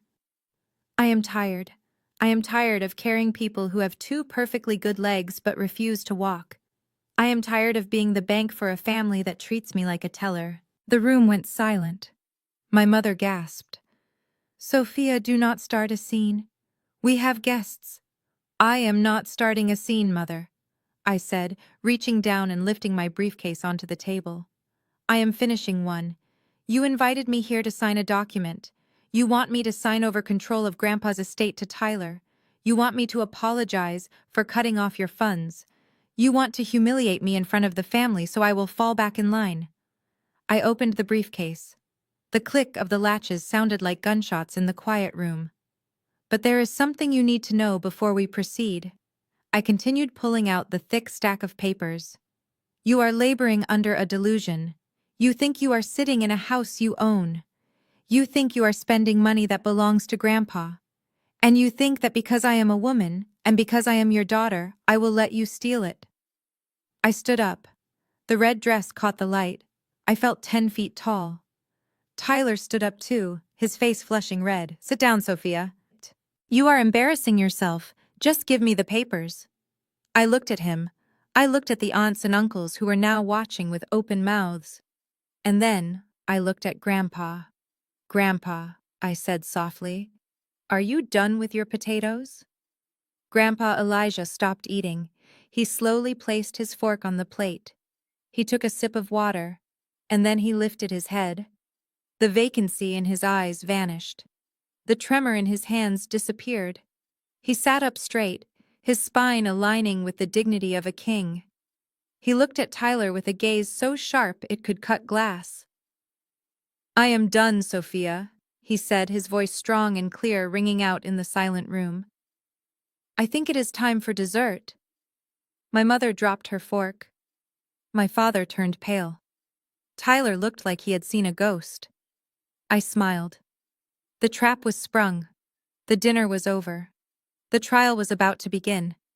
The air in the room was so thick with judgment I could almost taste it. It tasted like stale perfume and hypocrisy. After dinner, the family migrated from the dining table to the living room for what my mother called coffee and conversation, but what was actually the scheduled public shaming of Sophia Williams. I walked into the room, and 20 pairs of eyes followed my every movement. I was the defendant walking into a courtroom where the jury was made up of people who had borrowed money from me and never paid it back. I took a seat on the edge of the ottoman, keeping my distance from the main sofa where my parents held court. I could hear the whispers starting immediately. My Aunt Sarah was leaning in close to my cousin Beatrice, shielding her mouth with a napkin, but making no effort to lower her voice. It is a sin to be that greedy, Sarah hissed. I heard she has millions sitting in the bank, but she let her own mother's credit card get declined at a spa. Can you imagine the embarrassment? Brenda was mortified. Beatrice nodded vigorously, her eyes darting over to me. It is the influence of that corporate world. She has lost her soul. She thinks money makes her better than us. Look at that dress. It is red. Who wears red to a family reconciliation? She is mocking us. I kept my face impassive. I smoothed the silk of my dress and crossed my legs. They called me greedy. These were the same women whose children I had sent to summer camp. These were the same women whose Christmas gifts I had upgraded every year. In their eyes, generosity was not a gift, it was an obligation. And the moment I stopped the flow, I became a villain. My mother was circulating the room, playing the victim with the skill of an Academy Award-winning actress. She was dabbing at dry eyes with a lace handkerchief, accepting hugs and condolences. I just do not know where we went wrong, she wailed softly to Uncle Ray. We gave her everything. We loved her. And now she treats us like strangers. I am just glad Tyler is here to step up. He has been a rock, a real son. I watched Tyler. He was standing in the center of the room, holding a glass of expensive cognac that came from my father's liquor cabinet, which I had stocked. He was basking in the adoration. To this room full of people who did not know the truth, he was the hero. He was the strong male figure stepping in to save the elderly parents from their unstable daughter. He caught my eye and smiled. It was a smile that made my skin crawl. He walked over to me, his gait unsteady from the alcohol. He stood over me, invading my personal space, and placed a heavy hand on my shoulder.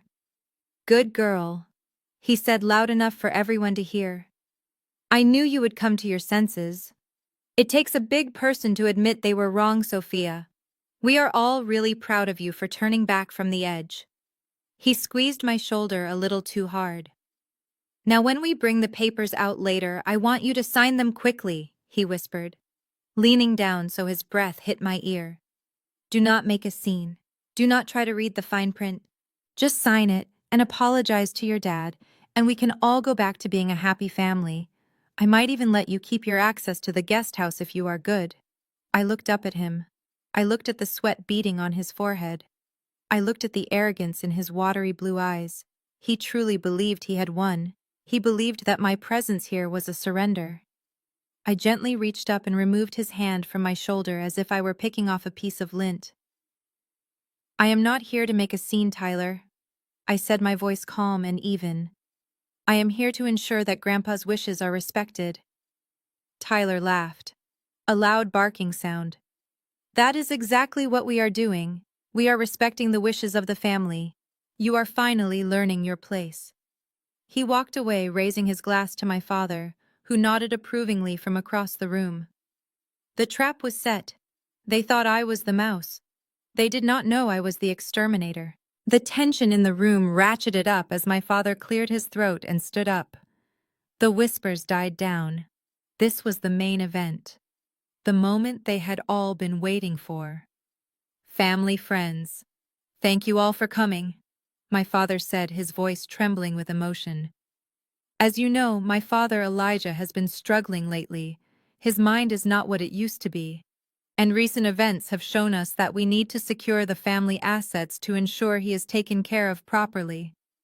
He gestured to Tyler, who produced the folder containing the fraudulent power of attorney documents. "We have drawn up some papers that will transfer the guardianship and financial control to Tyler and myself," my father continued. "It is a heavy burden, but we are willing to carry it, and I am happy to say that Sophia is here to give her blessing." All eyes turned to me. The pressure was physical. It pressed against my chest. They wanted me to nod. They wanted me to bow my head and accept my defeat. I stood up slowly. I picked up my briefcase. I felt the weight of the evidence inside. It was heavy, but it felt like a shield. I walked to the center of the room. I stood next to Grandpa Elijah's wheelchair. He was still sitting with his head bowed, his hands resting quietly in his lap. No one was paying attention to him. They were all looking at the papers in Tyler's hand. "Sophia," my mother said, her voice sharp, "just sign the papers, dear. Let us get this over with so we can have cake." I looked at my mother. I looked at the aunts who had called me stingy. I looked at the cousins who judged my dress. And I looked at Tyler, who was holding the pen out to me like a weapon. I smiled. It was not a nice smile. It was the smile of a wolf that has just been invited into the sheep pen. "I think we should wait," I said. "Wait for what?" Tyler snapped. "We have waited long enough. Sign the damn paper." I looked down at my grandfather. I saw his finger twitch. I saw his breathing change. He was ready. "I am not signing anything," I said, "and neither is he. But before you get upset, I think you should hear what the actual owner of this estate has to say." Tyler rolled his eyes. "Oh God, here we go again with the senile old man routine. He does not have anything to say, Sophia. He does not even know what day it is." I placed my hand on Grandpa's shoulder. "Grandpa," I said clearly, "they are ready for you now." The room went deadly silent. For a second, nothing happened. Then slowly, deliberately, Grandpa Elijah lifted his head. He did not look confused. He did not look weak. He looked furious. The transformation was so sudden that Aunt Sarah gasped and dropped her wineglass. It shattered on the floor, but no one looked at it. They were too busy looking at the man they had written off. Grandpa Elijah looked at Tyler. He looked at the papers. And then he spoke. His voice was not the whisper of an invalid. It was the roar of a lion. "I know exactly what day it is, Tyler," he said. "It is the day you get the hell out of my house." The silence that followed was absolute.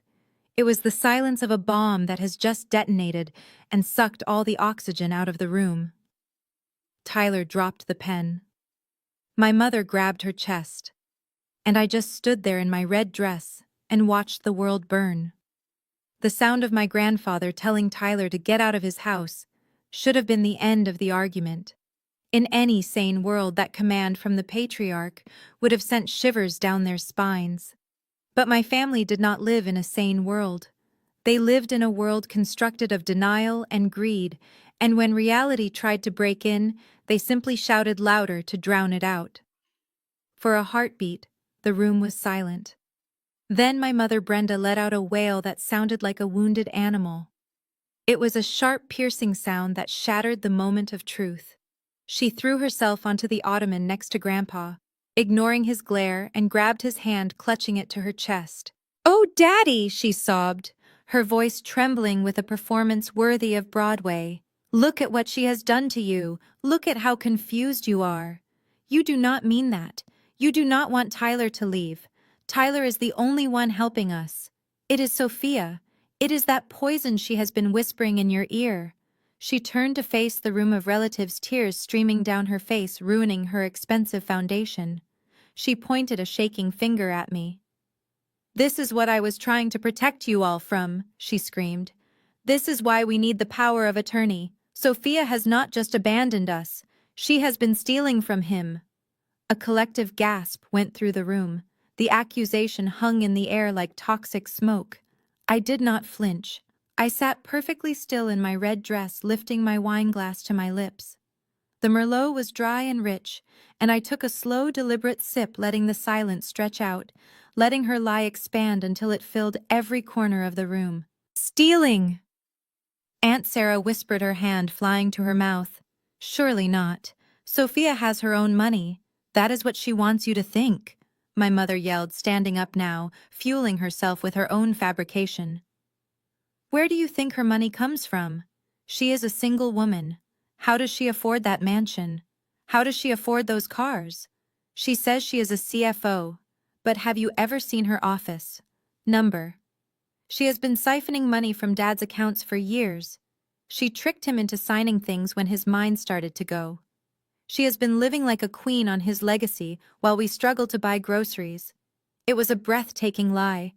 It was so audacious that I almost admired the creativity. She was taking her own financial crimes and projecting them onto me. She knew that if she painted me as a thief, it would justify everything they had done. It would justify the stolen credit cards. It would justify the exclusion. It would make them the heroes reclaiming what was rightfully theirs. Tyler saw his opening. He realized that the only way to recover from Grandpa's rebuke was to double down on the narrative that the old man was mentally incompetent. He stepped forward, smoothing his suit jacket, trying to regain his composure. "Brenda is right," Tyler announced, his voice booming with false authority. "We did not want to make this public. We wanted to handle this quietly to save Sophia the embarrassment. But you leave us no choice." He walked over to where I was sitting. He loomed over me, trying to use his height to intimidate me. I did not look up. I just watched the wine swirl in my glass. "We have seen the statements, Sophia." Tyler lied. "We know about the transfers. You have drained the liquidity from the estate. That is why you are so afraid of me getting power of attorney, because you know that the minute I have forensic accountants look at the books, you are going to jail." The word jail sent a ripple of excitement through the cousins. They were leaning forward, hungry for the drama. They were witnessing the takedown of the successful cousin, the one who made them feel inadequate, and they were loving every second of it. Tyler turned back to Grandpa. He picked up the document from the table. He uncapped the pen again. He knelt down beside the wheelchair, placing himself between Grandpa and me, physically blocking my view. "Grandpa, listen to me," Tyler said, his voice dropping to a condescending soothe. "I know you are confused. I know Sophia has told you terrible lies about us. But we are your family. We are the ones who are here every day. We are the ones who love you. You need to sign this so I can protect you from her. She is a thief, Grandpa. She is trying to leave you penniless." I watched Grandpa's face. He was breathing hard, his nostrils flaring. He looked at Tyler with a mixture of disgust and disbelief. But Tyler kept pushing the paper into his hands, pressing the pen against his fingers. "Just sign right here," Tyler urged. "Just one signature and we can stop her. We can get your money back.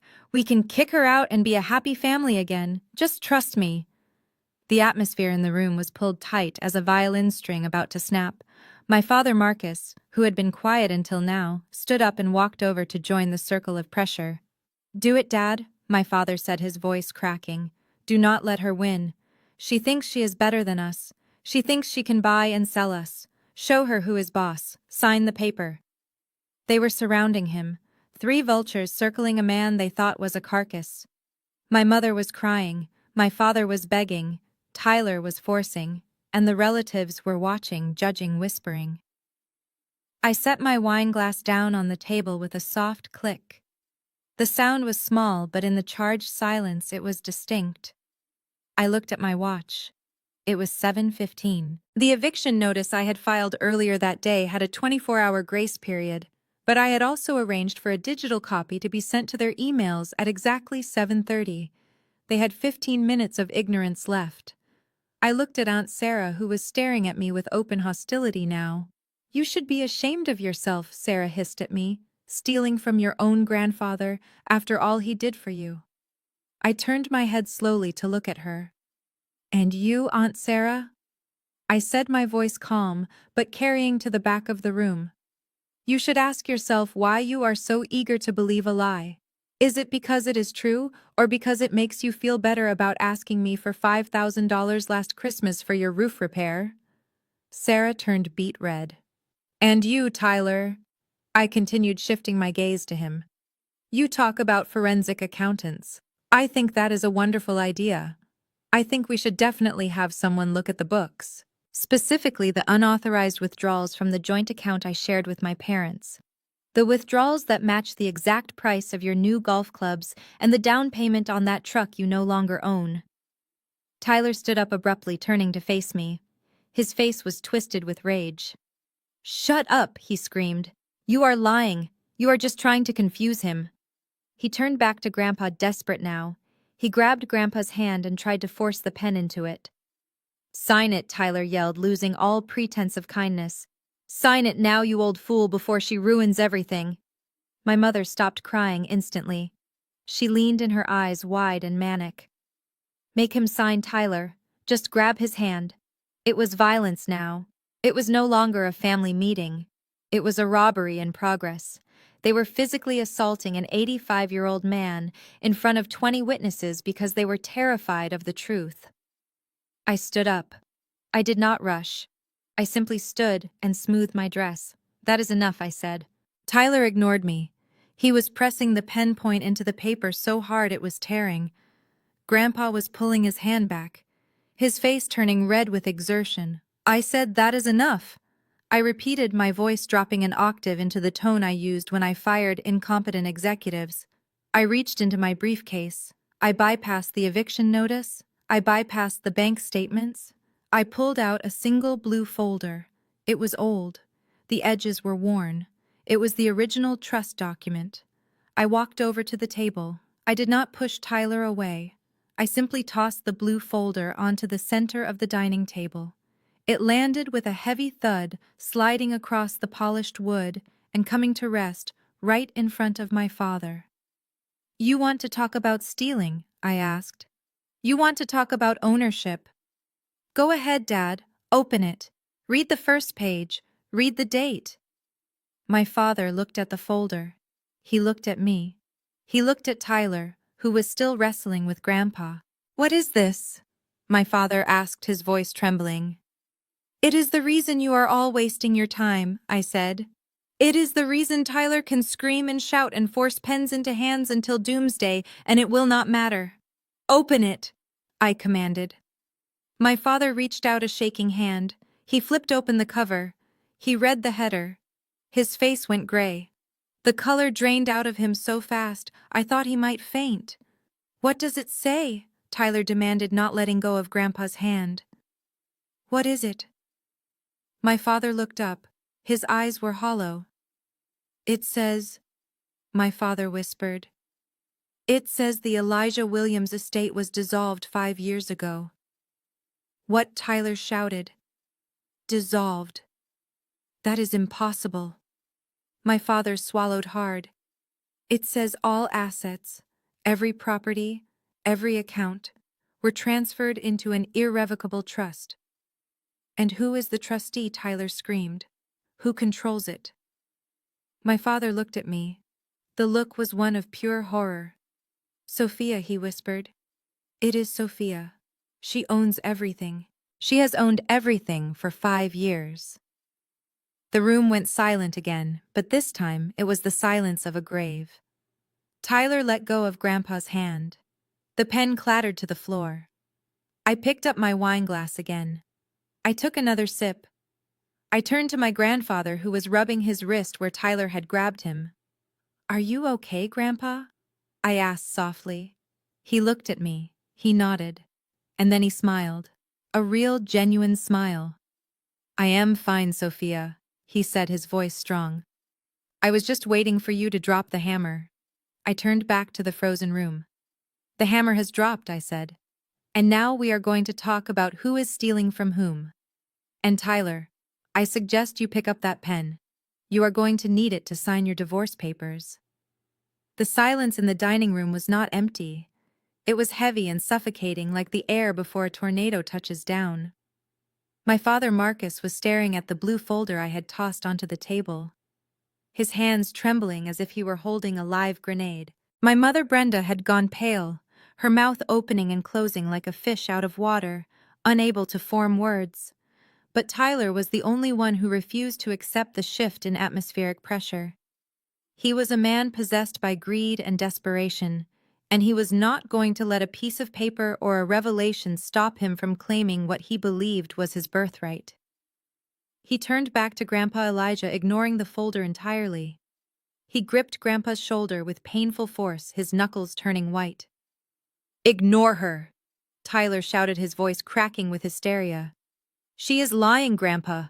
She printed that fake document at home. She is just trying to trick you again. Sign the paper.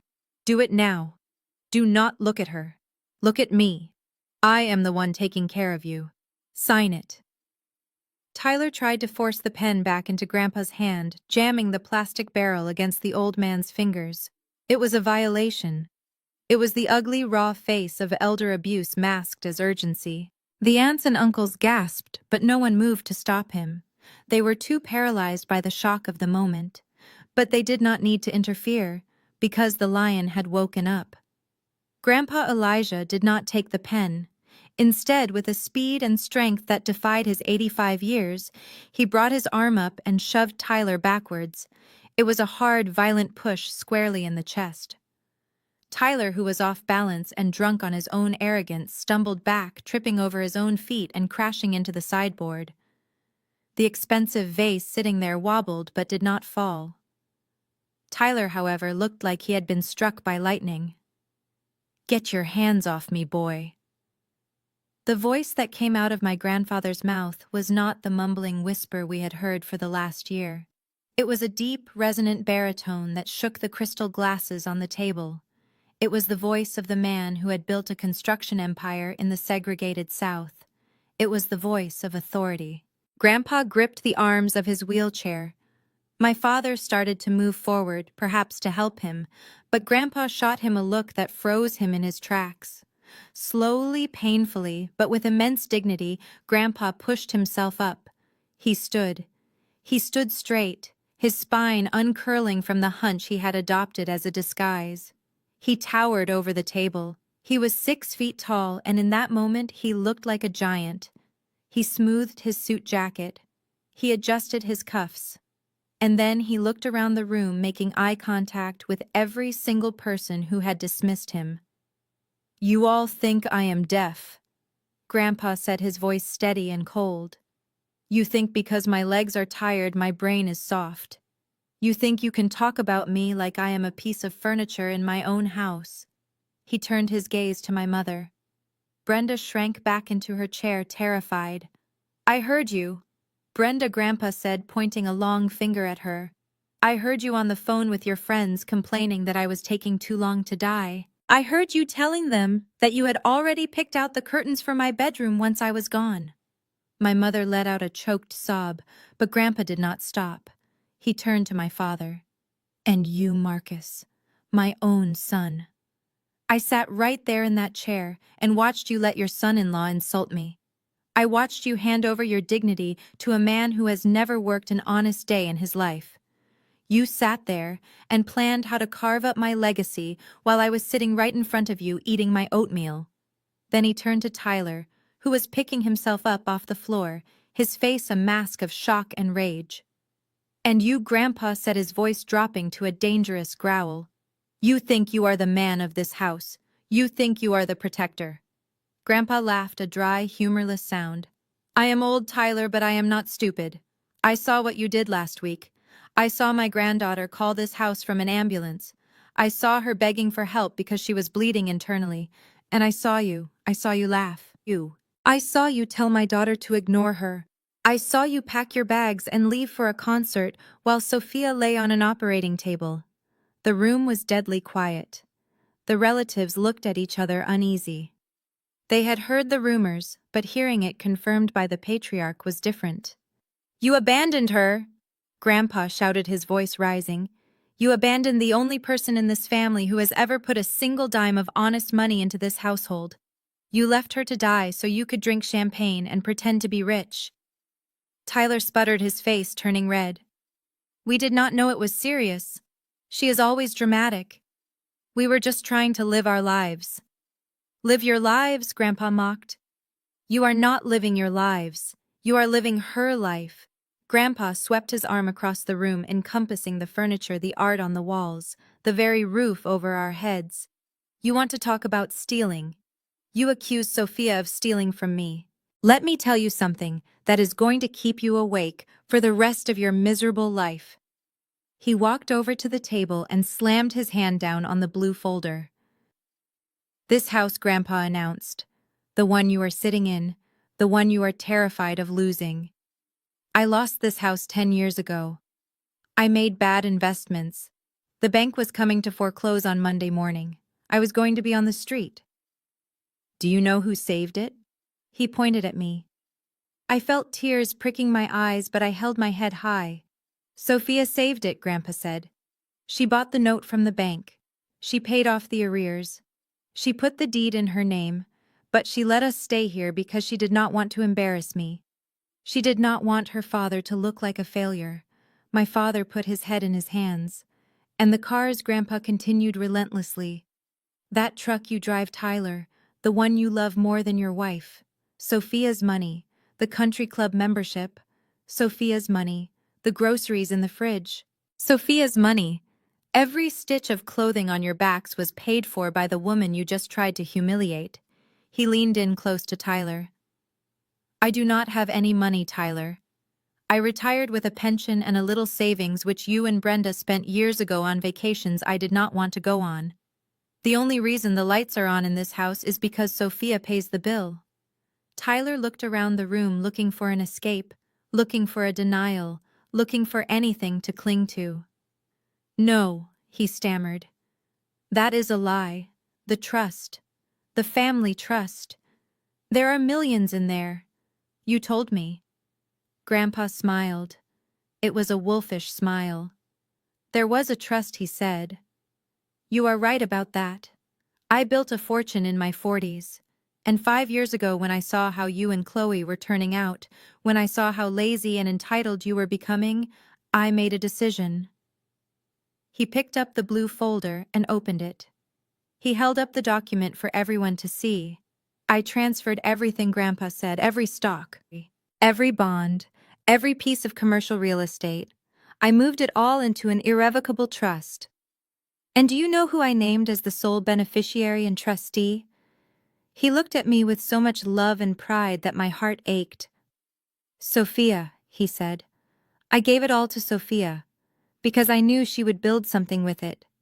And I knew that if I left it to you, you would snort it, eat it, and wear it until there was nothing left.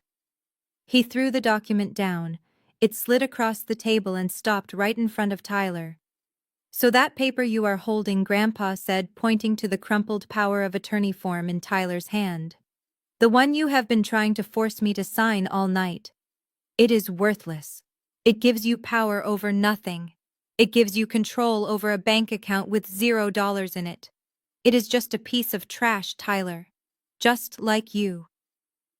Tyler looked at the paper in his hand. Then he looked at the blue folder. Then he looked at me. The realization hit him like a physical blow. The color drained from his face completely, leaving him gray and sweating. He looked at Chloe, who was sitting with her mouth open, checking her phone, as if checking to see if her credit card still worked. "It is over," Grandpa said. "The charade is over. I am done playing the senile old man, and I am done watching you bleed my granddaughter dry." He turned to me. "Sophia, honey," he said, his voice softening instantly.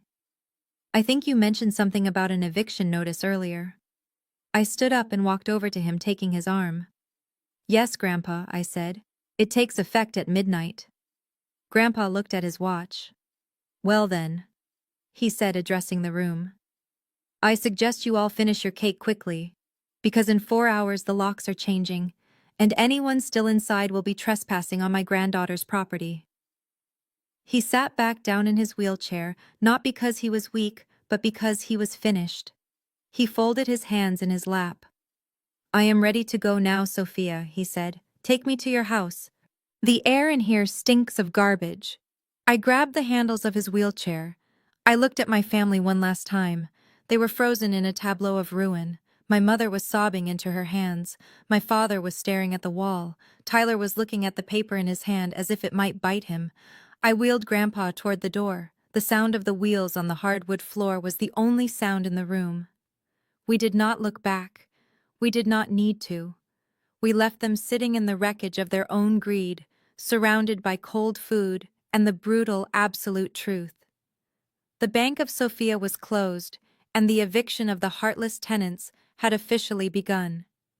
The dining room descended into absolute chaos the moment the truth settled into the marrow of their bones. For years, my family had operated on a currency of lies and perceived status, but Grandpa Elijah had just devalued their currency to zero. I stood by the door with my hand on the wheelchair handle, watching the implosion of the fake empire I had subsidized for a decade. It was ugly, it was violent, and it was inevitable. Tyler was the first to break.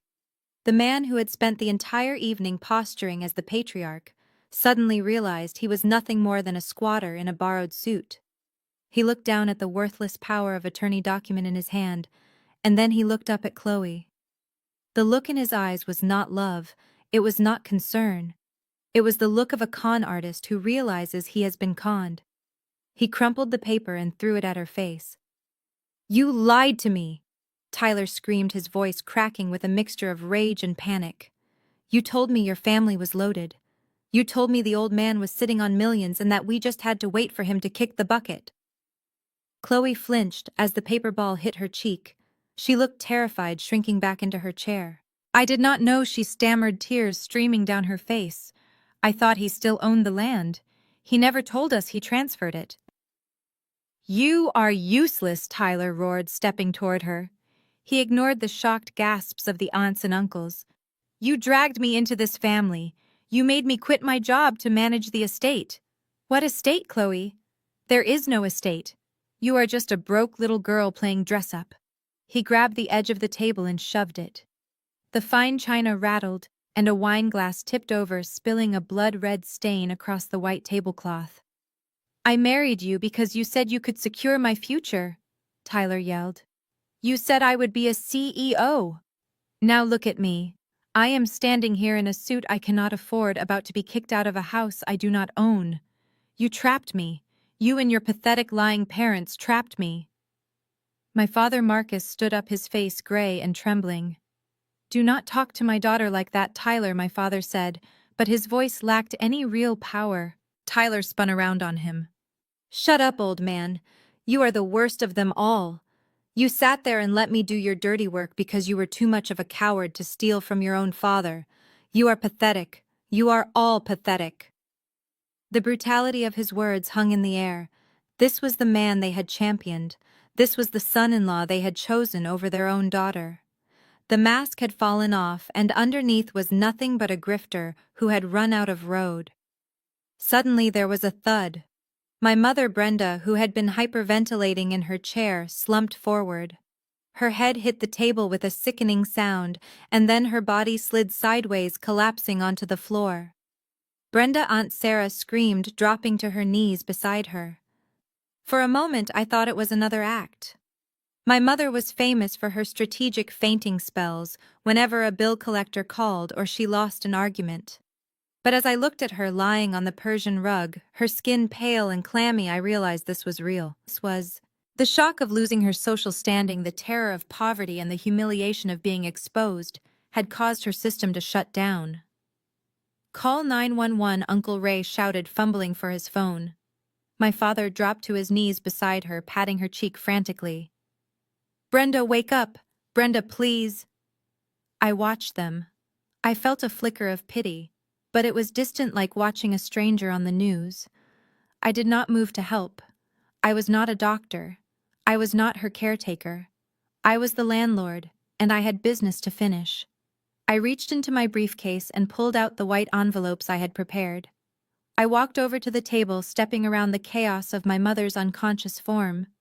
I placed the envelopes down on the stained tablecloth right next to where my father was kneeling. "You can call the ambulance," I said, my voice cutting through the panic.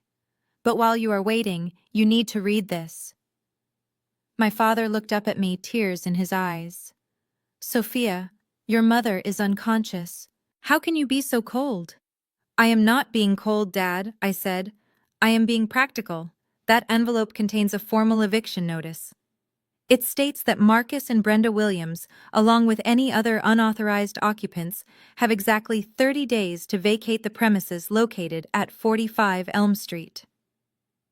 My father stared at me as if I had grown a second head. "You are kicking us out. But where will we go?" "That is not my problem," I said.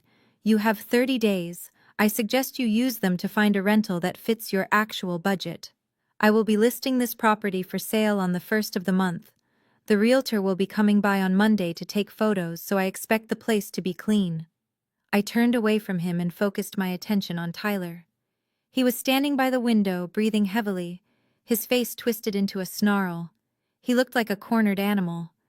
"And you," I said, stepping toward him, "you do not get 30 days. You are not on the lease. You are a guest who has overstayed his welcome by about 5 years." I held out my hand. "The keys." "Tyler, give me the keys to my truck." Tyler laughed, a manic sound that lacked any humor. "You are crazy if you think I am walking out of here," he spat. "That is my truck. I customized it. I put money into it." "You put my money into it," I corrected him. "And now I am taking it back. Hand them over or I will report it stolen. The title is in my name, the insurance is in my name. To the law, you are just a car thief in a cheap suit." Tyler's eyes darted around the room. He saw the judgment on the faces of the relatives. He saw his wife crying in the corner. He saw his mother-in-law passed out on the floor. He realized he had lost the audience. He reached into his pocket and pulled out the key fob. He held it tightly, his knuckles white. "You want the keys?" he sneered. "Fine." He drew his arm back as if to throw them at my face. But then a darker look crossed his eyes. He lunged. He did not throw the keys. He charged at me. His hands were curled into fists, and he let out a guttural roar of frustration. "I am going to kill you," he screamed. "You ruined everything." The aunt screamed. My father shouted, but I did not flinch. I did not step back, because I knew something they did not. I knew that 5 minutes ago, when Grandpa dropped the bomb, I had sent a text message to the private security detail I had hired to wait outside. Just as Tyler reached me, the front door burst open. "Police, drop it." 2 uniformed officers and 2 private security guards stormed into the room. They moved with a speed and efficiency that was terrifying to behold. Tyler froze mid-lunge, his fist raised. He looked at the officers, and the color drained from his face for the second time that night. "Step away from her," the lead officer commanded, his hand resting on his holster. Tyler slowly lowered his hand. He looked at me, and for the first time I saw true fear in his eyes. He realized that I was not playing a game. I had anticipated his violence. I had prepared for his rage. I was 10 steps ahead. The officer stepped forward and grabbed Tyler's arm, twisting it behind his back.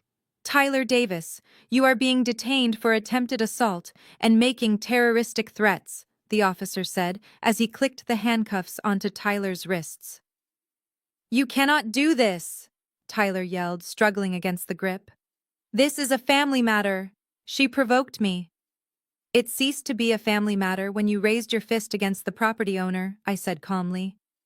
I walked over to where the officer was holding him. I reached into Tyler's pocket and pulled out the keys he had refused to give up. Thank you, officer, I said. I would like to press charges, and I want him removed from the property immediately. Get him out of here. The officer nodded to his partner. They dragged Tyler toward the door. He was kicking and screaming, shouting obscenities at Chloe, at me, at the world. Chloe, I am divorcing you, he screamed as they hauled him out. You are worthless. Do you hear me? Worthless. Chloe sobbed louder, curling into a ball in her chair. The room fell silent again, save for the sound of my mother's ragged breathing and the distant siren of the approaching ambulance. I stood in the center of the wreckage. The dining table was a mess.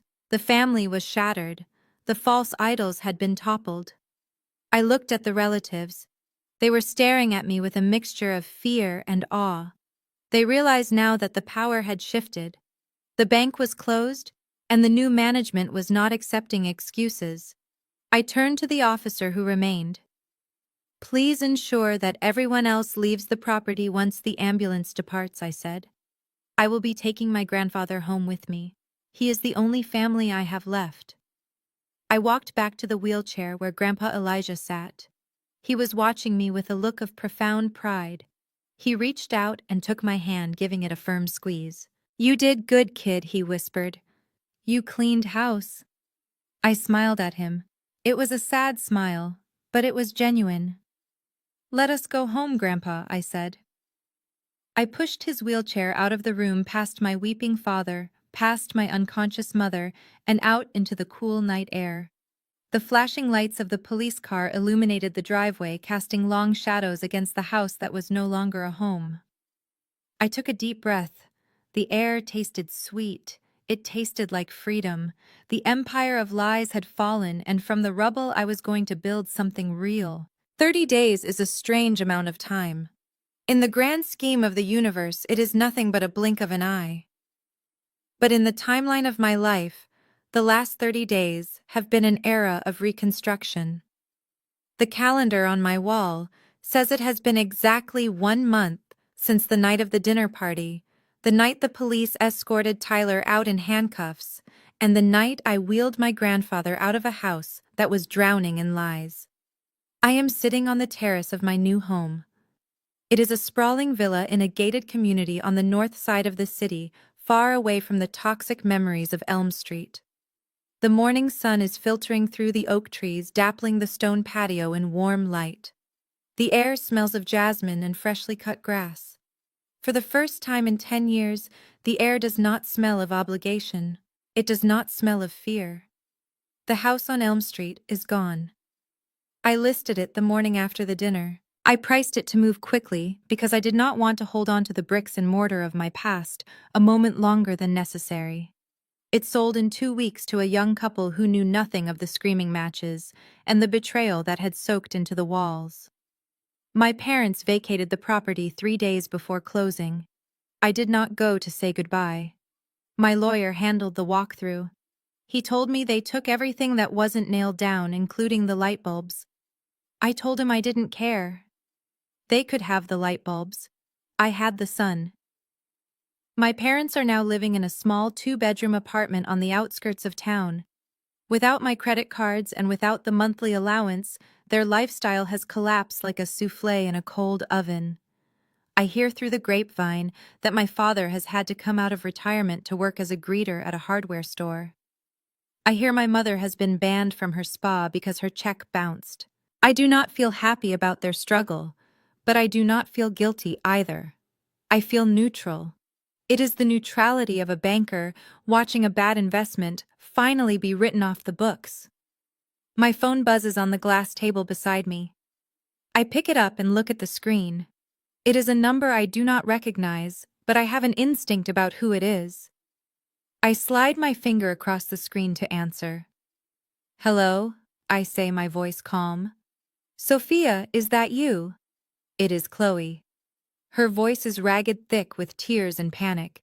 It is the same voice she used when she wanted money for concert tickets.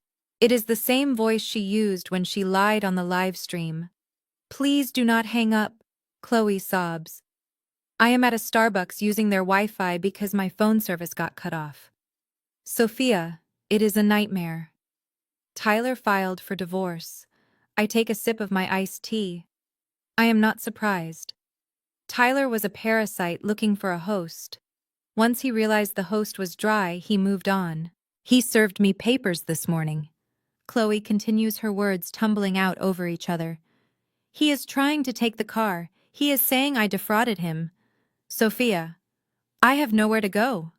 Mom and Dad do not have room for me in their apartment. I am sitting here with 3 suitcases. Please, Sophia, I know you have a big house, just for a few weeks, until I get back on my feet. I will do anything. I will help with the twins. I look out across the lawn. I see Mrs. Higgins pushing Maya on the swing set. I see the peace that surrounds my children, helping with the twins. The audacity is breathtaking. This is the woman who left those same twins at a daycare center while she went to a concert. This is the woman who watched me bleed and called me dramatic. Chloe, I say gently. Yes, Sophia, please. I am your sister. No, you are not, I say firmly. A sister is someone who shows up. A sister is someone who protects. You are just a woman I share DNA with. Sophia. Please, she wails. You are 28 years old, Chloe. You have a degree I paid for. You have limbs that work. I suggest you use them.